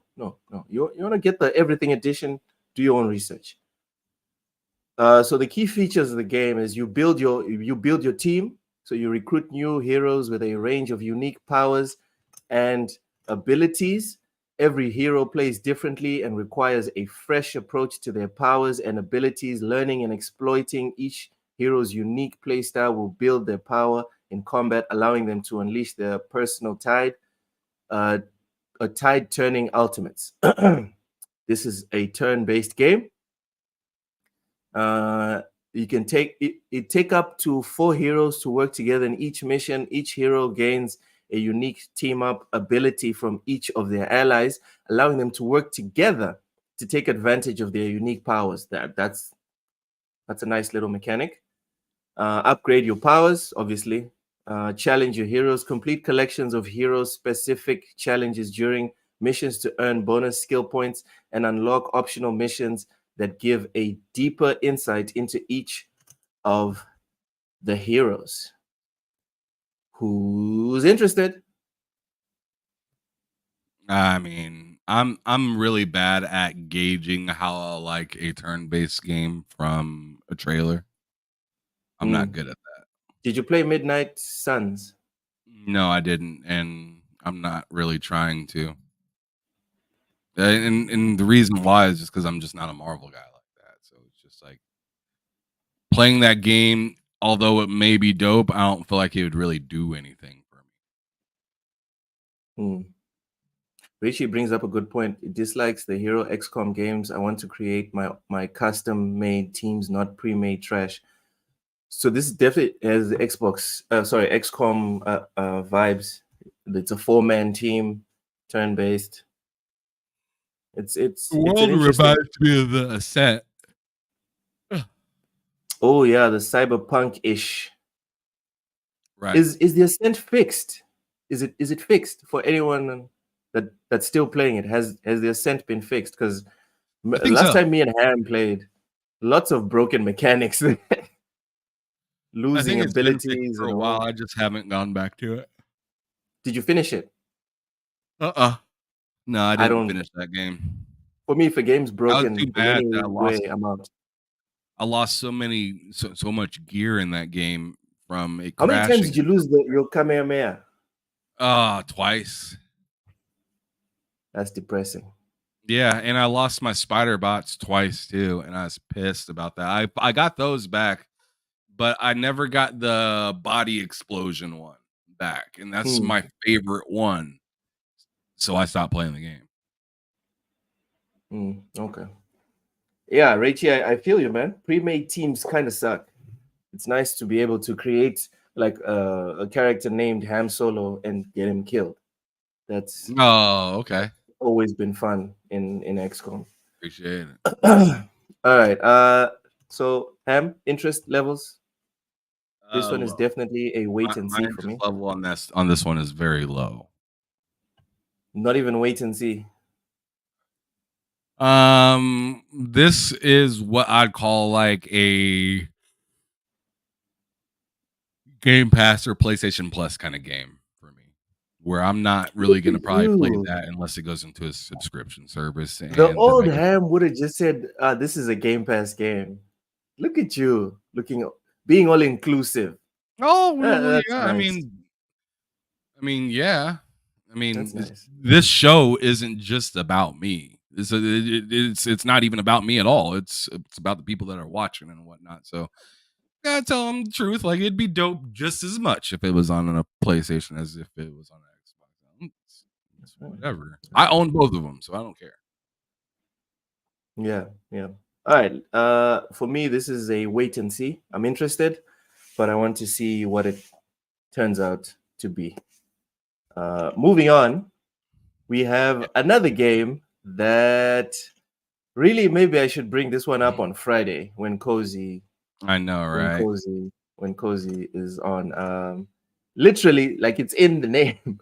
Cozy Sushi Restaurant Life Simulation Game, Rolling Hills, announced for Xbox One, PC. So, publisher Humble Games and developer Catch and Release LLC. That's a nice name, Catch and Release. Have announced Cozy Sushi Restaurant Life Simulation Game, Rolling Hills for Xbox One and PC, Steam, Microsoft Store. It will launch on June 4th. It will also be available via Xbox Game Pass.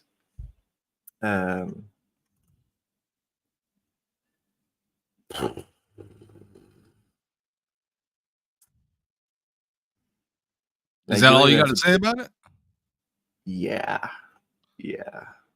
I mean, it looks like it kind of reminds me of an Overcooked a little bit, but a little bit more relaxed, to be honest. Like, it looks like you're making something for people that you actually get to serve instead of just throwing it out a window and calling it good. So I could really see my daughter liking this game. I could even see my wife really liking this game, if I'm being honest. I'm not sure how much she would like the whole going around town talking to people thing. Oh, your wife's not a big fan? Well, my wife's one of those people where she's kind of like Cozy in the sense where it's like I don't care about the cutscenes that much unless I'm into the story like that. She wants the loop mostly. She mostly just wants to play the game for the loop. Yeah, so So yeah, I'm interested to see that game more or less to see if my wife would be interested in it. I would give it a try myself to see if it's anything like Overcooked, and if it has a quick flow to it, I think it'd be fun. But let me see here. Well, no. I'm not talking to play it with my wife. I'm just saying like it looks like it looks like Overcooked in the sense of like I could just play it for a little while and have a good time with it. Like Sappho said in the chat, like looks like a good palate cleanser. Yeah. After getting your ass beat in Dark Souls, play Rolling Hills. Good times. Right after the Elden Ring expansion. Ham, don't even get me started. All right. I just beat Dark Souls 3. it took me, I guess, like 7 years. I'm good. Like on Souls likes, I'm good for a minute. All right. It looks like that minute Stardew is Valley. June or July, right? Man, that's when the minute expires. I probably won't be able to resist if we're being honest. If we're being 100% honest, I'll probably jump back. Right back in. I'll fail. Yeah, that entire room just gonna like it's just gonna go dark and then red light's gonna come on. Yeah. All you're hear is that sexy music. I'm still stuck at that dude. What is his name? The dude with the blood and the trident. The dude that splashes blood on you. On Elden Ring. I'm forgetting his name. God damn it. Dude that splashes blood on you. Yeah. He's one of the bosses. Like I don't think you have to beat him to beat the game, but that's where I'm stuck right now. I almost always run out of arrows because I'm playing with a bow and arrow. That's my build. And I don't know. Yeah. Well, my wife remembers Diner Dash. I tell you that much, Rachie. Nobody remembers that. Shit, that's my wife's shit right there. That was a good game. She loves that game. I don't care about it. She loves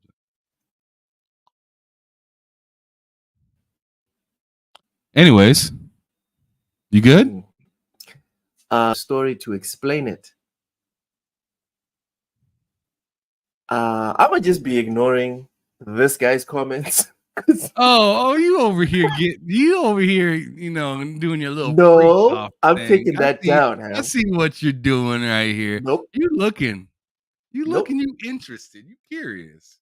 No, I'm not. I'm not curious, Ham. I didn't even click it right there. God damn it. You panicked. I was trying to cancel your next click to put it on screen. You panicking. All right. Let's move on. Rolling Hills, Ham. You interested or no? I'm not interested in buying it. I'll tell you that much. But there's a little interest. Yeah. For me, this looks like one of those games that I would probably try to not force, but convince my wife to give a go. Maybe she might become a gamer from it. We'll see. Anyways, but for me personally, I'm with you, Ham. Not interested. Next, we have Stella Yams has a special Japanese version trailer. Ladies and gentlemen, enjoy. What is this? Like a moment of silence? You better keep talking. No, Ham. This is Stella Yams. What are you talking about? It's Stella Yams. A moment of silence. You know what? It's not even a moment of silence. It's a moment of reverence. All right? God damn it. Get this guy off the screen. Please. Stop it. Stop it. He said, don't ignore me. Richie, get the fuck out of here.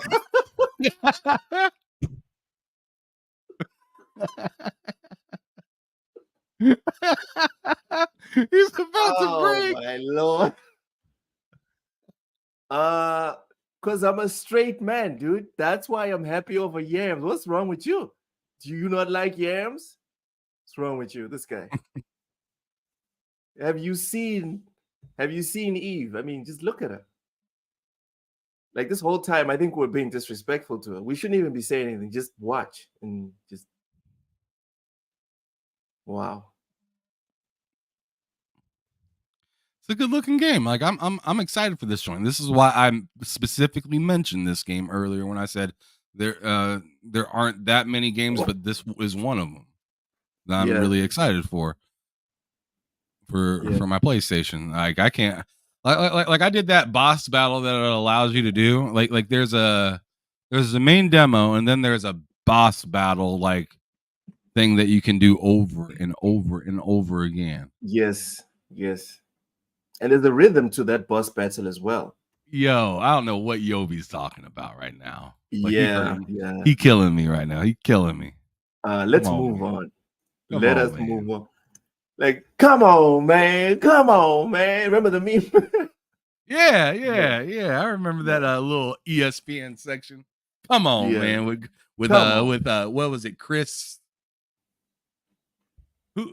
God damn it! Who's that dude that used to play for the Vikings? Chris.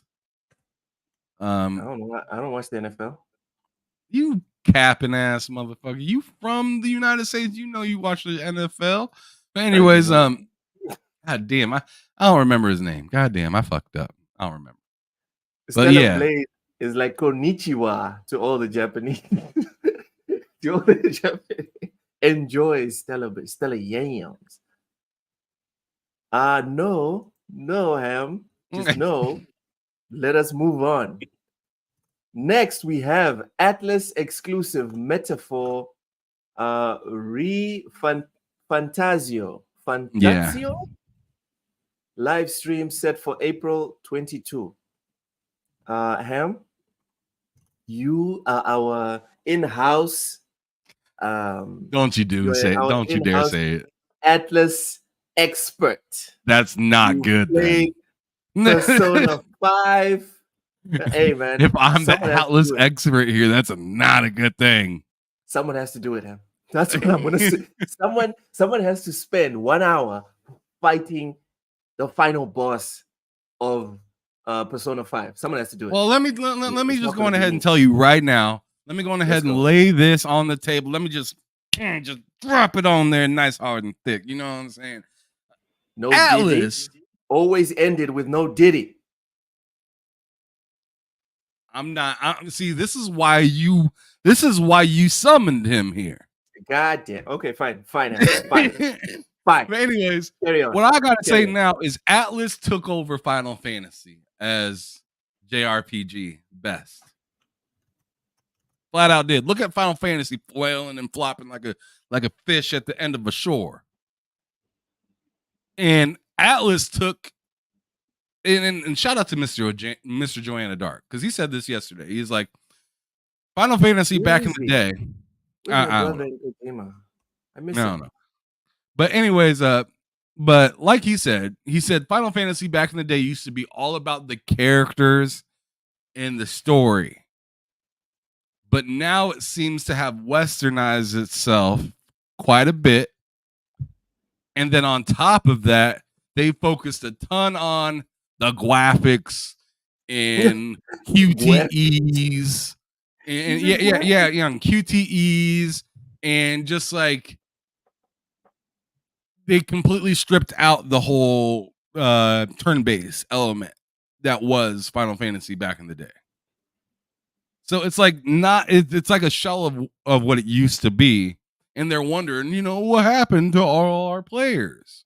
And then on top of it, they made they made the MMO game, right? So all the people that are diehard in it are on that game, and they don't really care to budge onto the other stuff because they just feel like, whatever. They don't really care about that. They care about what they put so much time into, right?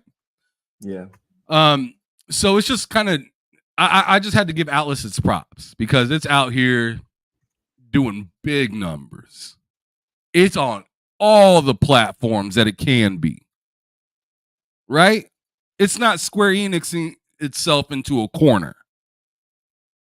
I'm surprised Square Enix did what it did after seeing what happened with Capcom. Right? You see Capcom teamed up with PlayStation with Street Fighter and then said, whoops, won't do that again. That did not work. And then Square Enix, puts Remake on PlayStation. They get the sales and everything one time. And they think they locked in tight, good to go. And they come out with a sequel. And it doesn't really hit like that. Then they come out with a sequel of Remake. And it really doesn't hit. Yeah. The way that they expected it to, at least. I'm not going to say it wasn't a good game because everybody said it's a phenomenal game, and I bet it is. But it's just wild to see. To me, it's just wild to see how people didn't continue to follow the IP like that, because it kind of, it transformed a little bit. Went from being a regular boat or whatnot. Now it's a submarine, and people are just like, I didn't really sign up to get on this. I like looking at the water, being on top of it, and doing the things up here. Now we underwater. I don't know what the fuck to do. I'm bored. And it's too late. I don't know if it's too late. Because I think personally, if they open it back up and not be super duper exclusive, they open it back up to everybody and get everybody caught up. I think there's a possibility that they could move forward no problems. All right. I mean, they might have, but the thing is climbing back up a second time in the like climbing the mountain twice in the same day. It don't feel as fresh as the first time. You know what I'm saying? So good luck reclimbing that mountain. Yeah, it doesn't have the same new car fresh smell, which is very important when it comes to like sales and hype and stuff. Dark 1985, welcome in. Appreciate you. Ham, I wanted to quickly highlight Ty's little sidebar here. I like it. Says play has no limits or power your dreams. Which tagline is better in our opinion? You can go first. Go ahead. I'm gonna stick with Xbox. Power your dreams.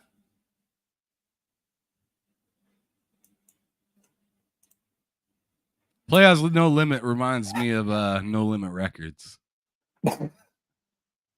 Okay. For me, I think three word descriptions usually hit harder. Like the shorter your marketing pull is, the more impact it has, the more oomph it has. The more words you have, the less people are impacted. So me personally, I also prefer power your dreams, because just as marketing, I think it's better. If these consoles didn't have like past generations where the PlayStation dominated, I think the marketing would definitely have some sway, and I agree that the Xbox tagline is better, in my personal opinion. Ham? You see what he said right here? It does have a limit. It has a limit. Okay. It definitely does have a limit. Doc definitely has a part. He has a part. He says, y'all both wrong. They ain't powering nothing. They powering 30 frames. There's no 30 frames on the PlayStation. That's what we're doing. Okay. You know what? There is. Doc, if you have time, there is, because if everything could do 60 frames on the PlayStation, Dragon Saga. Again, Ham. Doc, if you have some time, I would invite you to rewind the podcast to close to the beginning. This issue of frames per second has been addressed. Yeah, we're not tapped out on it, and we're not doing it again. We're just not doing it. All right. Come and find us like a month from now. We can do this again. It always gets out of hand, and it's the one thing that me and Ham kind of still agree on. Gogo Post says, in my opinion, people who complain about 30 frames per second are not real gamers. They're Twitter warriors. And that is a special thing that we need to address. Okay? That's kind of a fact. The fact that I was bitching. No. Because we have to be clear about this. The fact that I was bitching about the whole fact that it's not 120 frames for most of the games is not me saying that based off of that, don't buy the base PS5 or whatever, because I did buy it, and I'm currently playing the PS5. I'm playing Final Fantasy Remake right now on it, and I've played a whole bunch of other games, and I'll continue to play games on it. So I definitely agree with this one. If you just complain about 30 frames per second, then yes, maybe you're not here for the games. What I'm complaining about is false advertising. That's what I'm complaining about. But if you want to go check my playtime on Xbox or on PlayStation, then it shows that this is someone that's talking crap, but he plays the consoles. I play the crap out of them. I do play them. But two things can be true, which is there's games to play on both consoles, but this is a lie. Because 99% or 95%, I'm being very generous here, 95% of the games that play on both consoles do not deliver 4K 120 FPS. Oh, Doc has logic. Okay, I like Doc. Says, yes, I agree, they lied. Yes, they both lied. That's the truth of it. We still waiting on an 8K game. Oh, no, there is an 8K game, huh? I remember on one of our podcasts. The Tourist? The fucking Tourist. Thank you. Fuck out of here with that. I don't want to play that. I'm sorry. No disrespect to the developers. I ain't trying to play that. But I ain't trying to be a tourist. Technically, you're trying to be a gamer. Technically, there is a game that plays 8K. Is that even available to turn on 8K though onto your PS5? Oh. Because I don't remember there being any switch on the PS5 saying enable 8K. Or I don't remember there maybe in the Tourist. I remember that being like a demo for somebody, but I don't remember it being like, go play the Tourist now at 8K. I don't remember anybody saying that. Hold on. Let's see. Let's see if there's an instruction manual on how to do this. An instruction manual. Oh. Okay. The Tourist will support 8K super sampling on your TV. Yeah, it works. It works. You don't have to do any settings.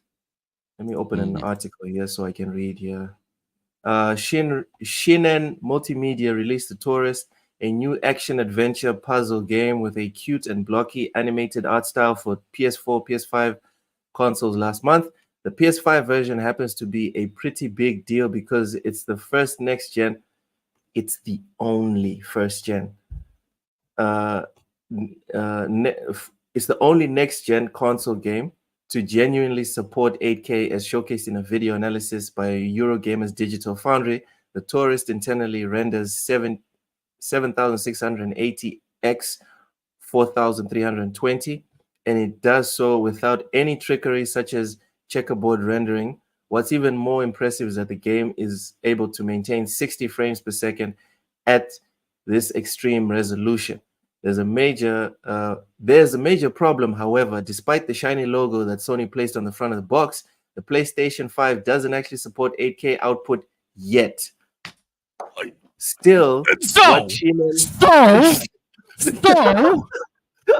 as you interrupt, exactly what I just said. I don't remember there being any checkbox on the PlayStation saying 8K enabled. So I rest my case. Yeah, that's the end of the discussion. I'm not even going to waste my megabytes of this. False advertisement to the T. Let's move on to the next. Oh, sorry. Atlas exclusive Metaphor Refantasio live stream. Are we watching? Are we not really that interested? What are your thoughts on the game and the live stream that's upcoming? I'm definitely interested in that game. Just to be able to kind of start from the beginning with an Atlas game sounds amazing to me, because I only started at 5. Right, I only started at 5, and now I'm playing a little bit of 3 here and there between me trying to beat some of these other games that I'm playing, including like Mortal Kombat 1. I went back just like Yobi told me to and played Mortal Kombat 11. I beat that, so now I understand what's going on in Mortal Kombat 1 and why they restarted it and everything. I did not play the Aftermath thing because that's like $40 right now, and I actually got Mortal Kombat 1 for less than that. So I'm not paying no $40 for the Aftermath right now. Like, I'll have to enjoy that another time. It'll come down. Yeah, I'll have to enjoy that another time. But I can definitely say that I'm interested in this Atlas game, Metaphor, because I want to be able to say, I hopped in on their first version of this game. So when they have a second and a third and a fourth or whatever, if they go down that route, then I can feel more of a closer knit fan than I do for Persona, which I totally feel like a fraud fan. Yeah, because you're there from the beginning. I beat the game and the DLC to Persona 5. It was nice. It was nice. All right. Well, you're playing this for TSWS because I'm not willing to invest the 80 hours or 90 hours to play this. Oh, it's probably gonna be like 100 plus. I mean, Persona 5, including the DLC, I put like 140 hours in or something like that. Damn. Unless I get like a review code and I have to review it, I'm probably not going to play this game.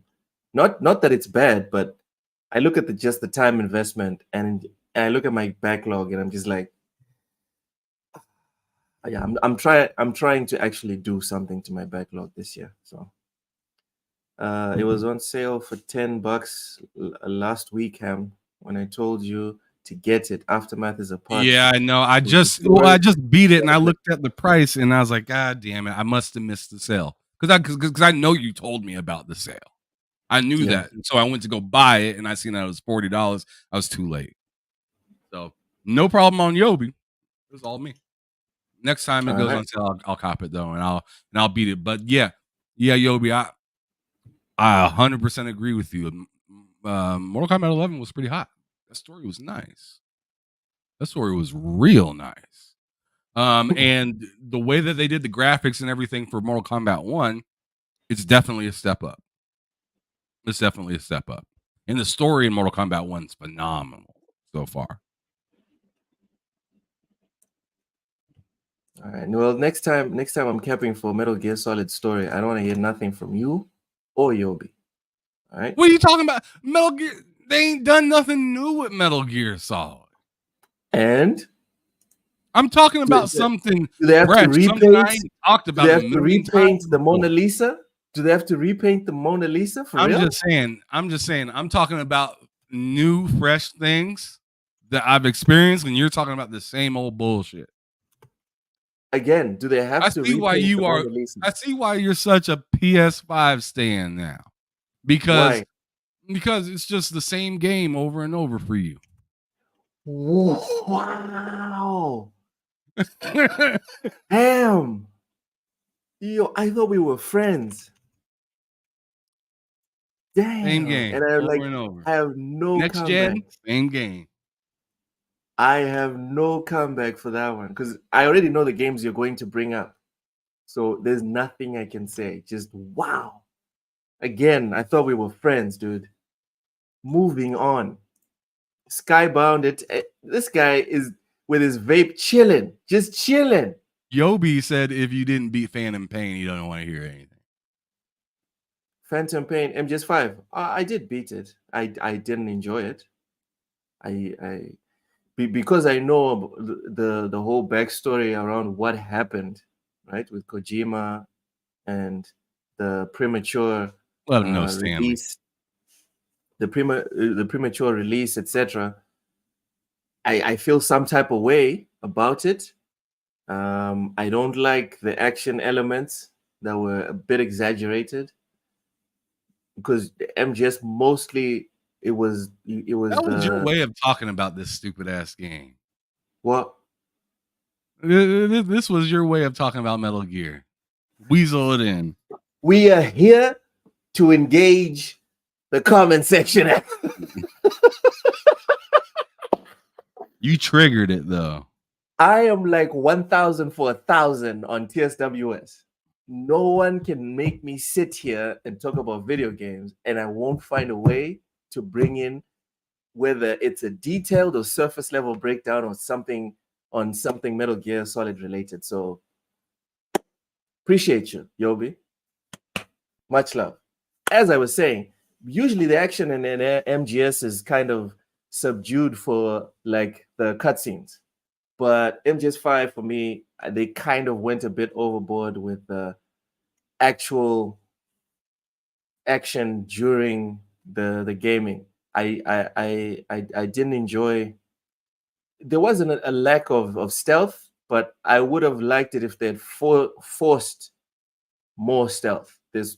In my opinion, there's too much freedom to just play action in MGS5, and the only penalty you get is the fucking horn that grows on your forehead.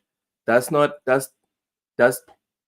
for me that's not encouraging me not to engage in just action in a game that has made its bones off of in-depth stealth.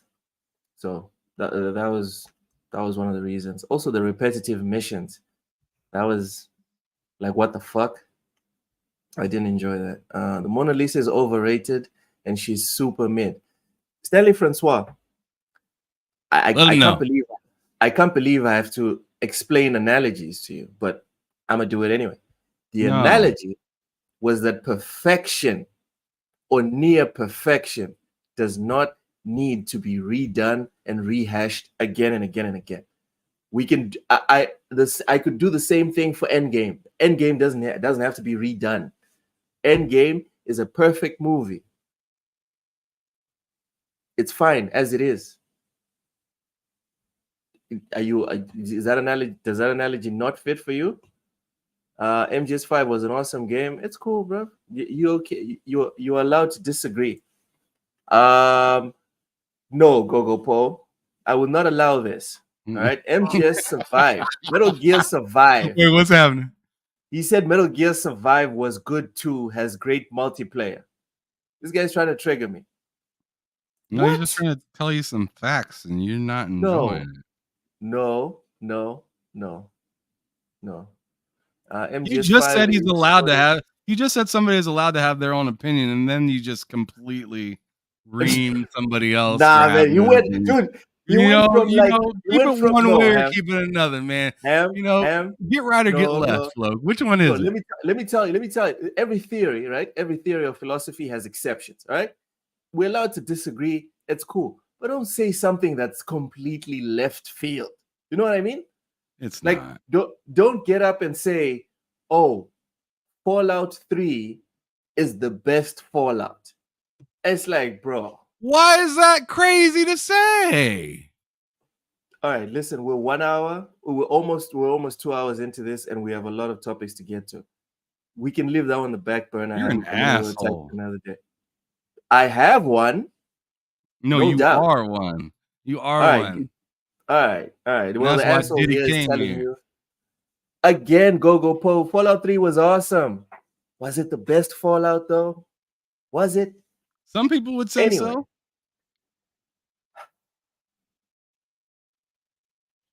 Why is that a problem? There's people that believe that LeBron's the GOAT.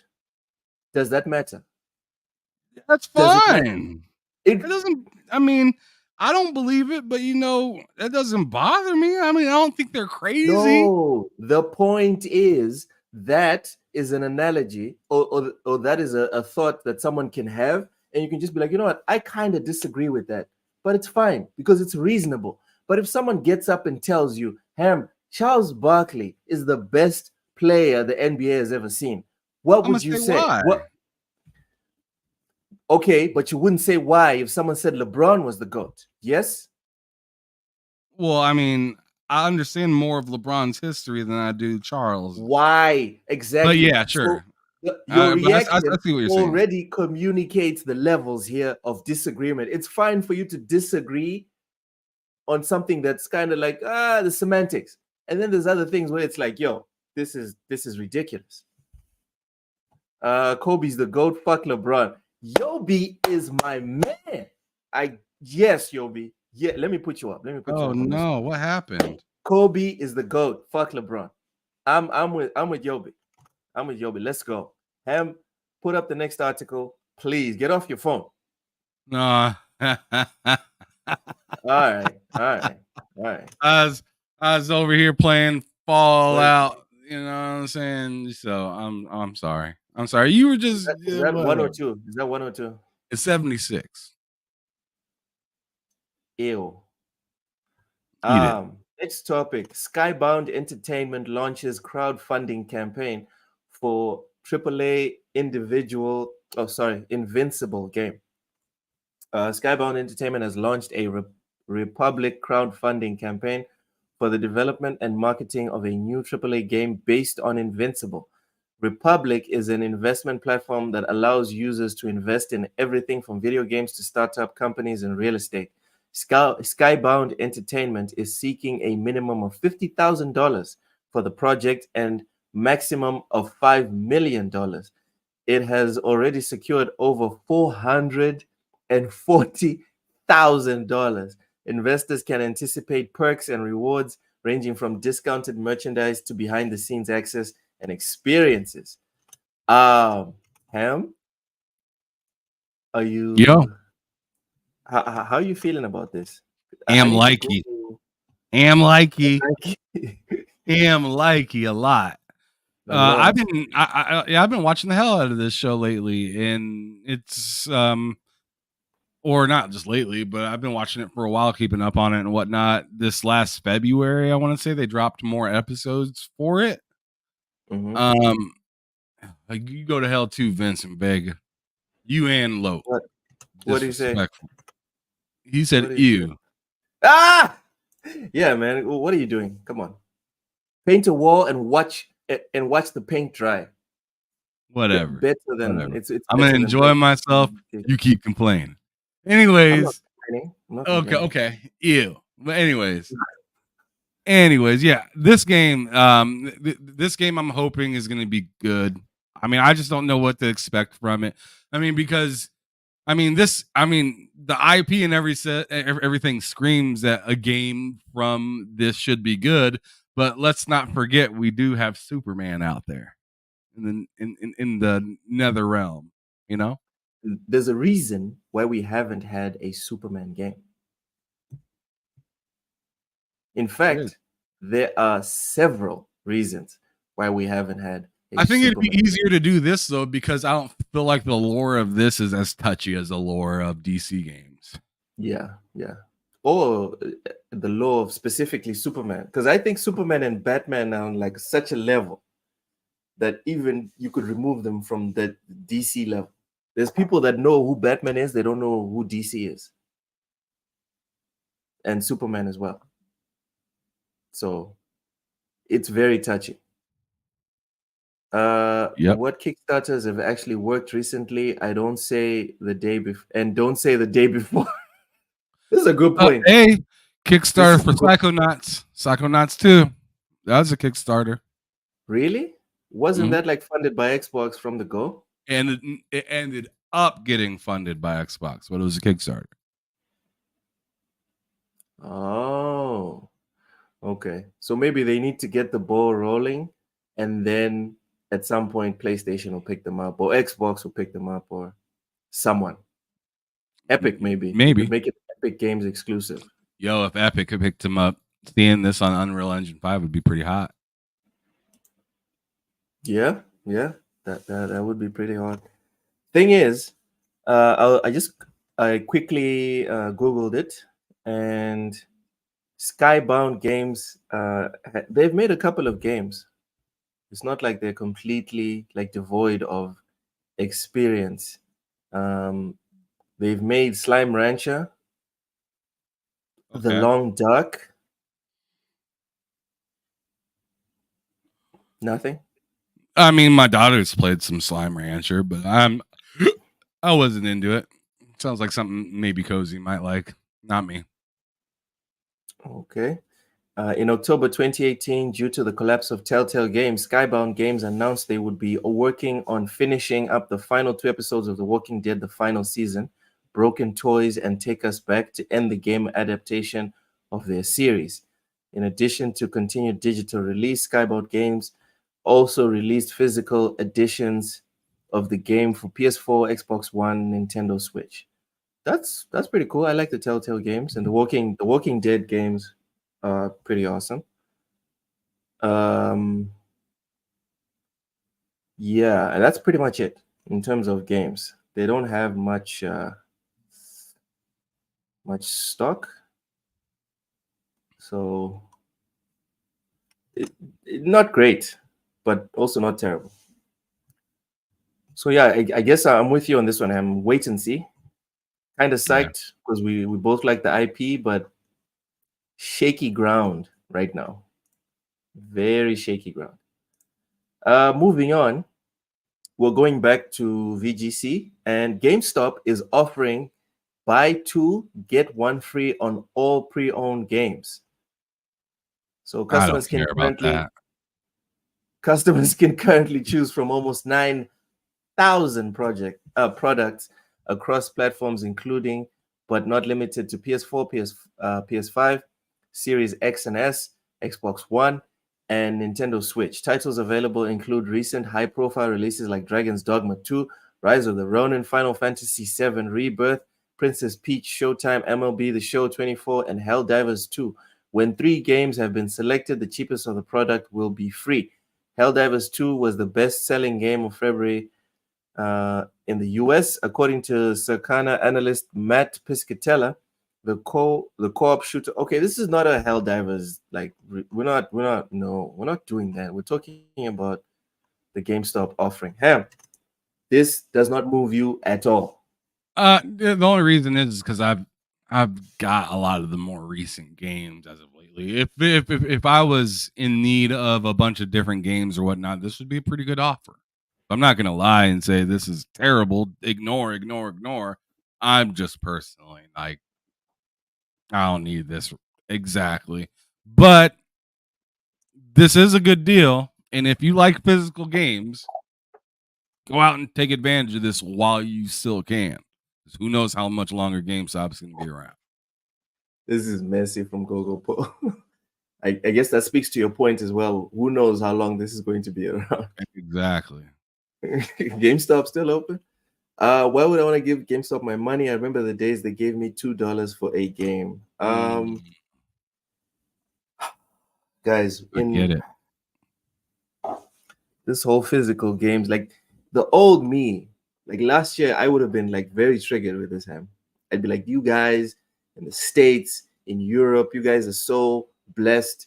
You get access to all of these physical games, these brick and mortar stores that sell video games. I'm so jealous. Screw you guys. I'm going home, right? But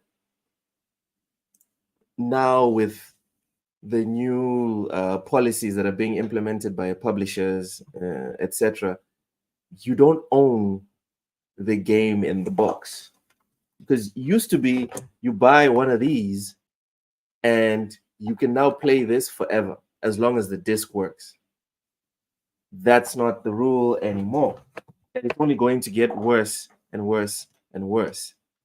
So yeah, for me, this is also like you said, this is pretty much a nothing burger. I just wanted to bring it up because I just wanted to illustrate how things can change with time. You know, something that you can be a staunch believer in today, but 12 months later, you don't care, like at all, completely indifferent. So just a nice little exercise. People used to have walls of CDs. I'm sure. You know, that's true. Things change. That's true. That is true. All right, moving on. Nintendo Indie World Showcase set for April. You didn't go to the very next thing. Okay, great. 20 minutes of announcements and updates on indie games coming to Switch. So Nintendo will host an indie showcase on April 17th at 7 a.m. Pacific, 10 a.m. Eastern. What time is that in Mozambique? 10. Who cares? You're in Texas. Shut up, man.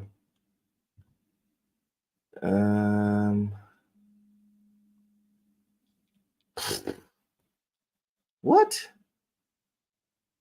That's 6 a.m. my time. That's not gonna work. I can't do that. Featuring no, it's literally 6 a.m. I'm in traffic. Featuring 20 minutes. Turn on your phone, bud. Road safety, Ham. Oh, quit acting like you care. Featuring 20 minutes of announcement and updates on independent games coming to Switch in 2024, the company announced you will be able to watch it on YouTube and Twitch. Ham, are you psyched for the Indie World Showcase? Not really. I'm not really excited for anything on Switch right now, per se. I'm more or less just kind of waiting for them to drop new hardware for their for their platform before I get excited about anything Nintendo related anymore. Tears of the Kingdom was kind of the crescendo for me on Nintendo. Okay. For me, every time I see a Nintendo showcase, I always flip a coin in my metaphorical mind, and I'm like, I wonder how long it'll take till I fall asleep watching this. You're so disrespectful. It ain't even like that. I have fallen asleep twice in the last showcase. Like the last two Nintendo related showcases, I fell asleep. So that's what I'm curious. I think that's what it is. I don't think it's the Nintendo showcase. I think you just need to get some rest. All right. Ham, did you check out Wrestling Empire on the Switch? Did you? I did not. I did not check out Wrestling Empire on the Switch, unfortunately. All right, get off the Steam Deck and move on to the next subject, Ham. Oh, I'm ready right here, brother. Lawbreakers 2.0 fan. Wait a second. Fan project. Wait a second. What's happening? Oh man, I went too far down. I went one too far down. Gotcha. My bad. Go ahead. Lawbreakers 2.0 fan project makes Cliff Bleszinski's dead FPS playable again after 6 years. An unofficial fan-made launcher for Lawbreakers has made the game playable again. Talking about this on Twitter, actually. Who? I've seen Cliff Bleszinski talking about this on Twitter. What did he say? Actually. Oh, he was just saying it's funny how Lawbreakers is trending now or something like that. Something around that. Here, I'll pull it up here in just a second. Continue. All right. Despite a mostly positive reception from critics, however, the game was shut down just 1 year later with a low player count cited as the main reason. Although Bleszinski made it clear a year ago that he wanted publisher Nexon to bring Lawbreakers back, nothing official has been announced. Instead, a group of fans have released Lawbreakers 2.0, an unofficial launcher for the game. Bleszinski has been linking to the project on X and interacting with its players on Discord server. Really? The new launcher, which makes it clear that it is not affiliated with Nexon or the Lawbreakers brand in any way, shape, or form, lets players boot the dormant game on Steam and play online multiplayer matches again. Last year, Bleszinski took to X to call on publisher Nexon to open talks about potentially reviving the failed FPS. Bleszinski revealed that he had discovered that the Lawbreakers IP was still owned by Nexon and called the company's CEO to speak with him about it. Clarifying his intentions in further tweets, Bleszinski said he wasn't interested in actively creating a new game, but said he'd be willing to consult on any potential revival. That's what he said right there. Funny how Lawbreakers is rising from the ashes, kind of like a phoenix. And then he spelt it not the right way, but in the Marcus Phoenix way. That's just fucking mwah, chef's kiss. I still can't believe that the original team that made Gears of War isn't on it anymore. Well, I can believe it after seeing what happened to Gears of War 4 and 5. I can definitely believe it. Sorry, I retract that. It makes sense. It makes sense. All right, we got to move on. I got to get ready to kick it with my wife for dinner. Let's do it. Next, we have Hades 2. Technical test now open for signups. Ham, thoughts on Hades 1? And are you interested in Hades 2 launch? Well, I feel like people are not going to like me because I didn't like Hades. You piece of doo-doo. I didn't. You uncultured swine. I'm not really a huge roguelike fan. Neither am I, but an excellent game is an excellent game. It is, sure. And I won't tell anybody not to play it, but it just wasn't for me. Same as Returnal. Wasn't for me. Neither one of those games were for me. I still haven't played Returnal. I might lose my pony card with that one. Sapo said he burned a lot of bridges. Well, see what happens when you burn bridges, dude. It falls apart when you put your ego in it. It's business. If Konami had kept their shit together and kept their egos out of it and taken a deep breath, stop. Kojima would still be at Konami. He would have finished MGS5 the way he wanted to. Probably working on MGS6 right now. Wouldn't have to be dealing with a walking simulator. And if we had to deal with Death Stranding, he would have the story for MGS6 on the back burner, parallel running with Death Stranding. All right. So yeah, Microsoft should have just swallowed it. All right. You cannot find geniuses. Cliff did something that people cannot replicate vis-a-vis Gears 4, Gears 5. All right, there's your evidence. Retain talent, no matter how troublesome they might be, because you cannot replicate it. Anyway, I'm looking forward to Hades 2 technical test. Next, we have former Blizzard boss suggests players should be able to tip devs after finishing a game. I don't even have to read the article. You and everyone in the comment section know what's up. Let's go. I think Mike Ybarra seems like a pretty cool dude. And maybe he said this, out of context. Yeah, kind of just out of context, like, man, these games are so good. Or tweeted, whatever. But maybe it got taken out of context. I don't know, because no, I'm gonna read the tweet. No, oh my god. Go on ahead. Please go on ahead and just read the tweet. I'm trying to like Mike still. I'm still trying to like Mike.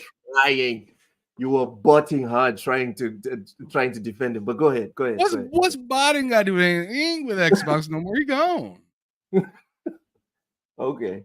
So there ain't no botting going on with this in particular. I'm just like trying to like the bro still. And I'm just like, some of his tweets lately have been a little wild.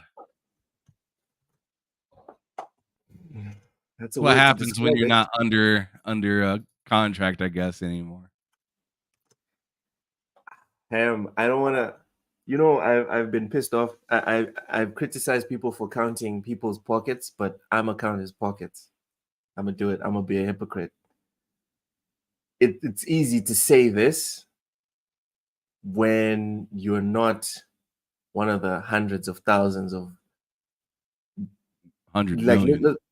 Let's not even go to the customers. No, let's not even go to the gamers. When you're not one of the hundreds of thousands of game devs that have been laid off. Oh yeah, sure. Recently, when you say he was released, wasn't he? What do you need? One of the two.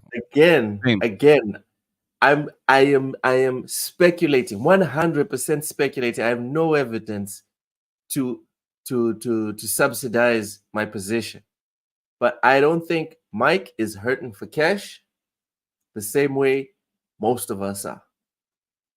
So these type of ideas, it's very easy to have them.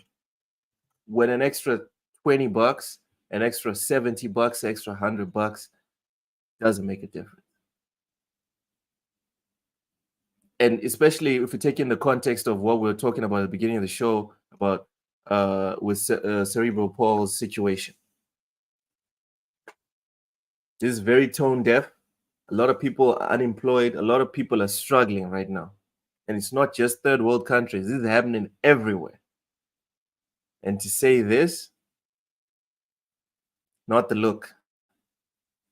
Not Sapo says Mike is applying for that Sony job. Oh, all right. I mean, hey, Yeah. I don't think that's a crazy thing to say right there. Wow. And I tell you what, I also tell you something.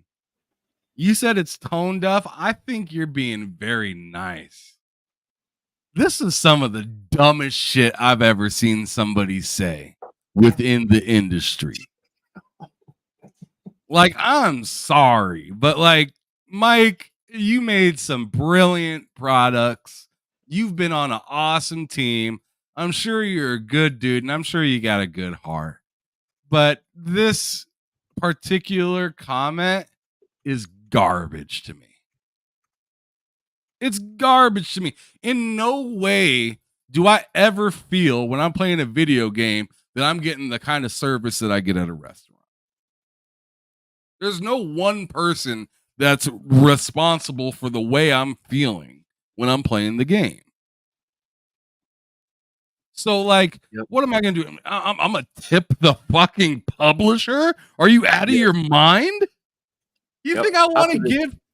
You think I want to give a publisher or a studio or whatever just a random chunk of change when they're known within the industry to be cutthroat with their employees? By the time you give this publisher the money, the tip, they've already furloughed 50% of the staff. The devs are already out on the streets.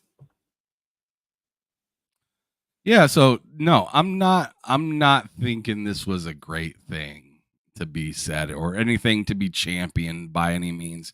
We already, like, in my opinion, as gamers and as, you know, people that are within the industry, we're already, you know, up against the wall when it comes to, you know, money. Dude. And stuff like that. And we're already looking for, you know, ways to get a game cheaper. Hell, I just got Mortal Kombat for $35. Did I feel bad? To get the DLC. Did I feel bad that I didn't pay full price? A little bit, but at the end of the day, this is for me. You know what I'm saying? I'm taking care of me. Just like those folks over there are taking care of them. They put the game on sale because, I don't know, maybe it wasn't selling quite enough as a $70 price tag. Maybe they felt the need to boost some sales numbers or something like that before they say, hey, we sold this much or whatever. That's not my business. They lowered the price to that price, so I bought it. I tell you what, I think the game's phenomenal. I think the game's great. But what I'm not going to do is give them $20 just so they could just so they could just put that further deeper into whoever's big, you know, the big boss over there's pockets or whatnot, because that's all I'd be giving the money to. If I were to tip, if this was like a year ago, right, and I tipped Call of Duty $20, do you think any of the devs are getting to that, or you think Bobby's collecting that cash? Come on, y'all. We're just making his even if he was like, I'm not touching any of it, do I think the people on the ground level would get to it? No, it'd go to the person right under Bobby. Simple. There are, and as Doc Dark says, there are levels to this, and the devs ain't on that level. They're not on the level to be getting no tips or anything like that. And then to think about something like a Ubisoft where they got thousands of employees, the fuck is my $20 going to do for them? Nothing. Everybody going to get a penny? Yeah. And if they did, that would be nice. If they did get a penny, that would also be nice. Because then we would have the culture of everyone tipping, and we know that it would snowball into something bigger. But again, like we all know, and they've come out and told us, and we've read, it's gotten to the point that we don't even report when 2,000 people get furloughed. Another 500 get furloughed. We don't even read the news out anymore. Because it's not news anymore. It's what happens. The game came out, people are getting furloughed. I'm not trying to give these publishers and developers any more excuses for getting rid of people. I'm not trying to do it. What are they going to say next? We didn't get enough tips to keep the crew. Like, fuck that. Like, no, man. No, y'all figure y'all shit out and stop trying to reach in my pockets. Y'all figure your shit out. Give me what y'all are supposed to give me, which is a game that worked properly, and you'll get the money that the game costs if it's at a decent price. And if it's not, I will wait you out. Yeah, it's that simple. It's not just jobs, it's inflation, it's bad. Dude, it is terrible. Bad is an understatement. It is terrible. All right, moving on to the last topic of the day. Tekken 8 players, my beloved Tekken 8 players, are expressing frustration at the addition of new Tekken Fight Pass. So imagine, Ham, they're already nickel and diming you with fight passes, battle passes, etc. And then you get like a monthly notification. Would you like to tip Tekken 8? Fuck no. No. Never. I don't care if this was Starfield. I ain't tipping you. I already paid. No, it's just the fuck. Yeah. Gogopo says I had lunch today, a basic lunch at a basic sit-down place was like $40 for a chicken sandwich and fries and Coke. 40. How much is $40 in my currency? 40 USD to meticals. What? Do you know what I can eat for this amount of money in Mozambique? That's what I'm saying. $40. That's a lot of money, bro. $40. Dude, that's 2,500 meticals. I can have, oh my Lord. This man said okay. House. All I can say is I can eat all. I won't be able to finish the food with this amount of money. I wouldn't be able to finish the food that they would serve me with this amount of money. That is insane, Gogopo. Whew. Anyway, let's read the America. It can be. You can go to a spot and spend $10 and get food around here. Dude, I'm trying to spend $5. Anyway, during you a can do recent that too, if you want to go be extra cheap, but can't promise you're gonna have a good tummy when you leave. I'll figure it out. All right, I'll figure it out. During a recent Tekken Talk stream, as spotted by MP First, the game's developers revealed that a Tekken Fight Pass is coming to the game. According to the feature's description, the Fight Pass will work like battle passes in live service games, in which during the specified period, players can increase their level by completing daily and weekly missions in online matches, allowing them to obtain various items. Son of a bitch! This is why I don't like online games. And you're bringing it to the one. Oh, this is. Oh, that's something. That's something. They're gonna be like uppercut somebody 8 times.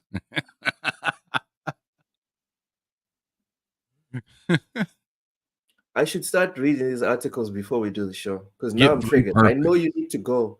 I know you need to go, Ham, but I'm triggered right now. Okay. Oh my God! As with most games, battle passes, the Tekken Fight Pass will have a free tier and a paid motherfucker. So you're not just trying to keep me in the game, doing your monkey. You're right. The title nailed it. You're trying to make me pay for the pleasure of doing your checklist. That's what we're doing right now. Where items are even more luxurious. You piece of shit. Players can earn Tekken points to buy items in the Tekken shop. The announcement has angered some angered. That's a word. That is a word. Loke has angered some players who feel that having already paid $70 for the base game, they're now seeing other dude. They're now seeing other microtransactions being added to post-launch. Tekken 8 launched on January 26th, and around a month later, Bandai Namco then added microtransactions to the game along with the Tekken shop, where items could be bought for real money. According to the YouTube user comments under the stream and numerous highly upvoted posts in the Tekken subreddit, however, many players feel that the latest addition to of a battle pass is a step too far.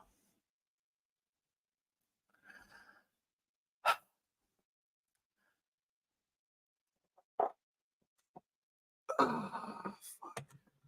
love how offended you sound. It's great.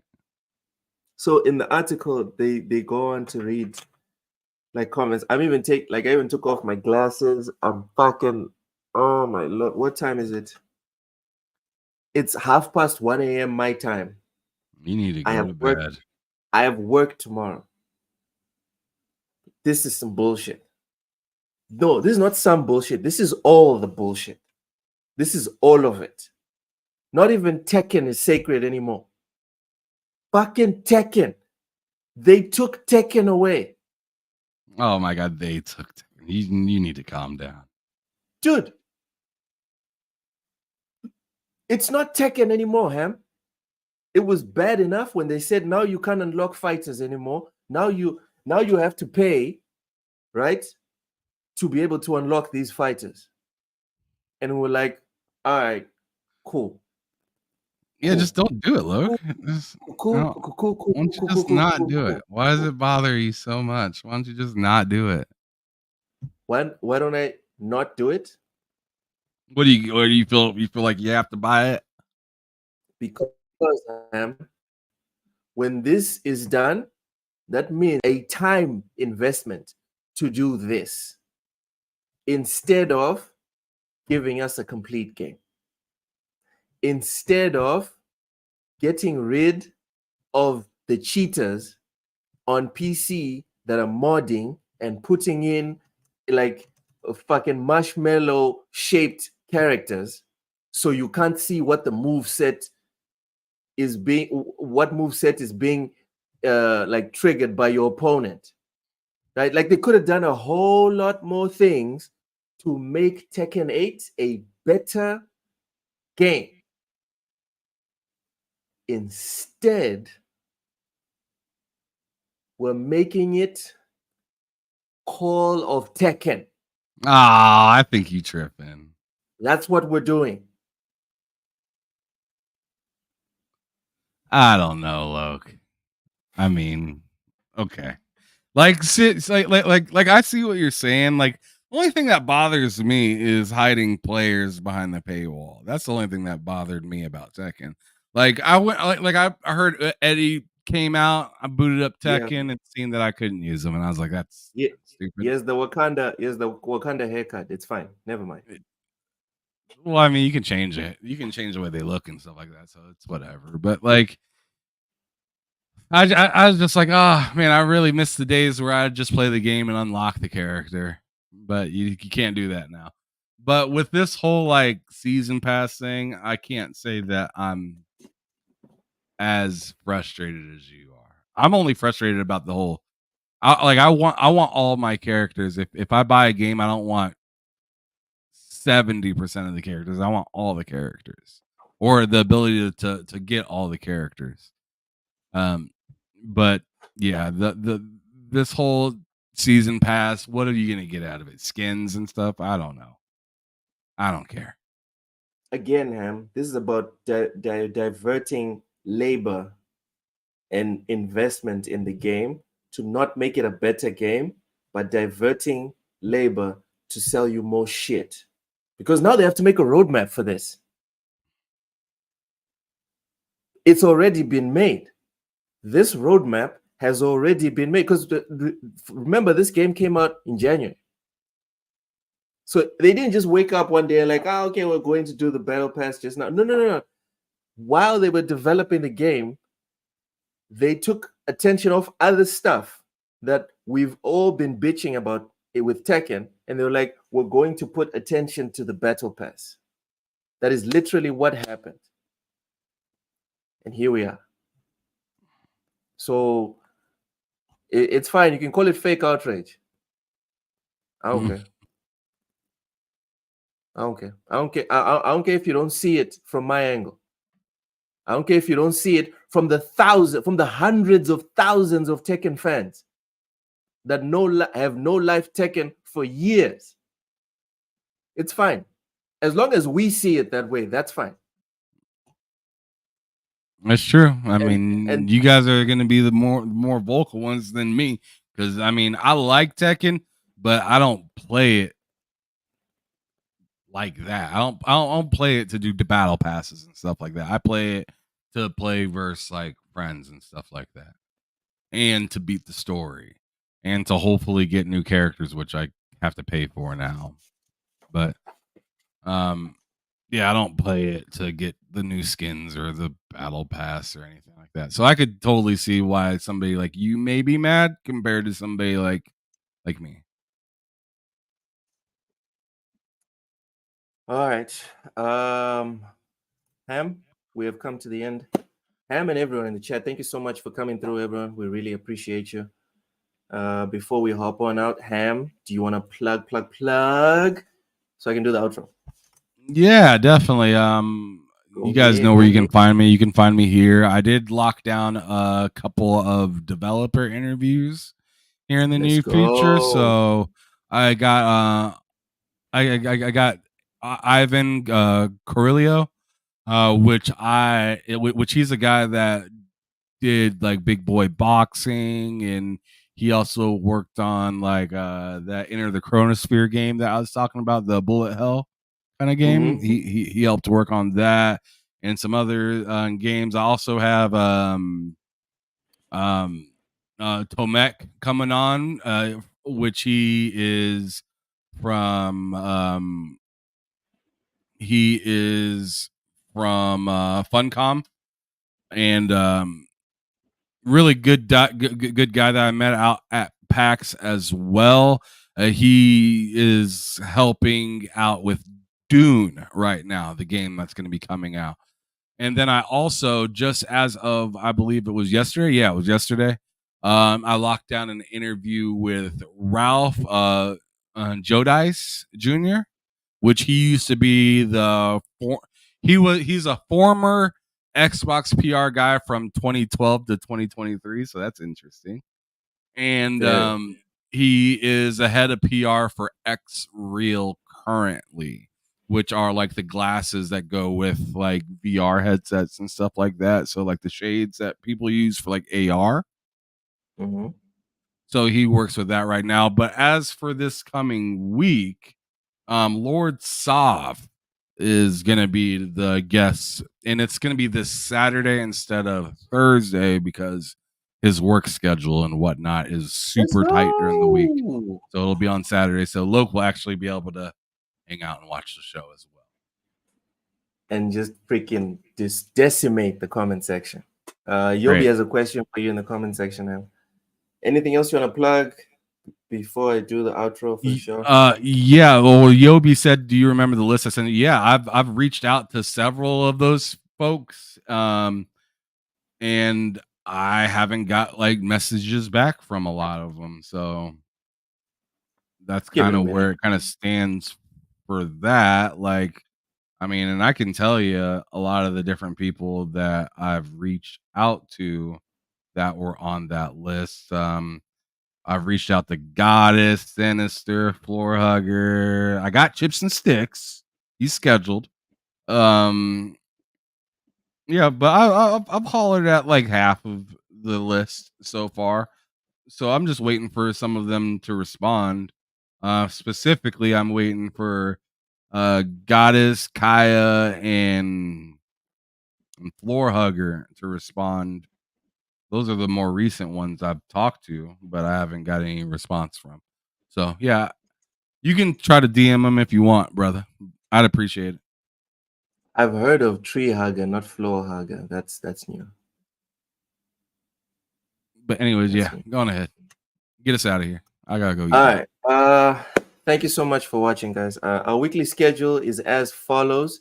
Sundays is for my gaming log. This is a podcast where I decompress from the week of gaming at 2100 Central African time.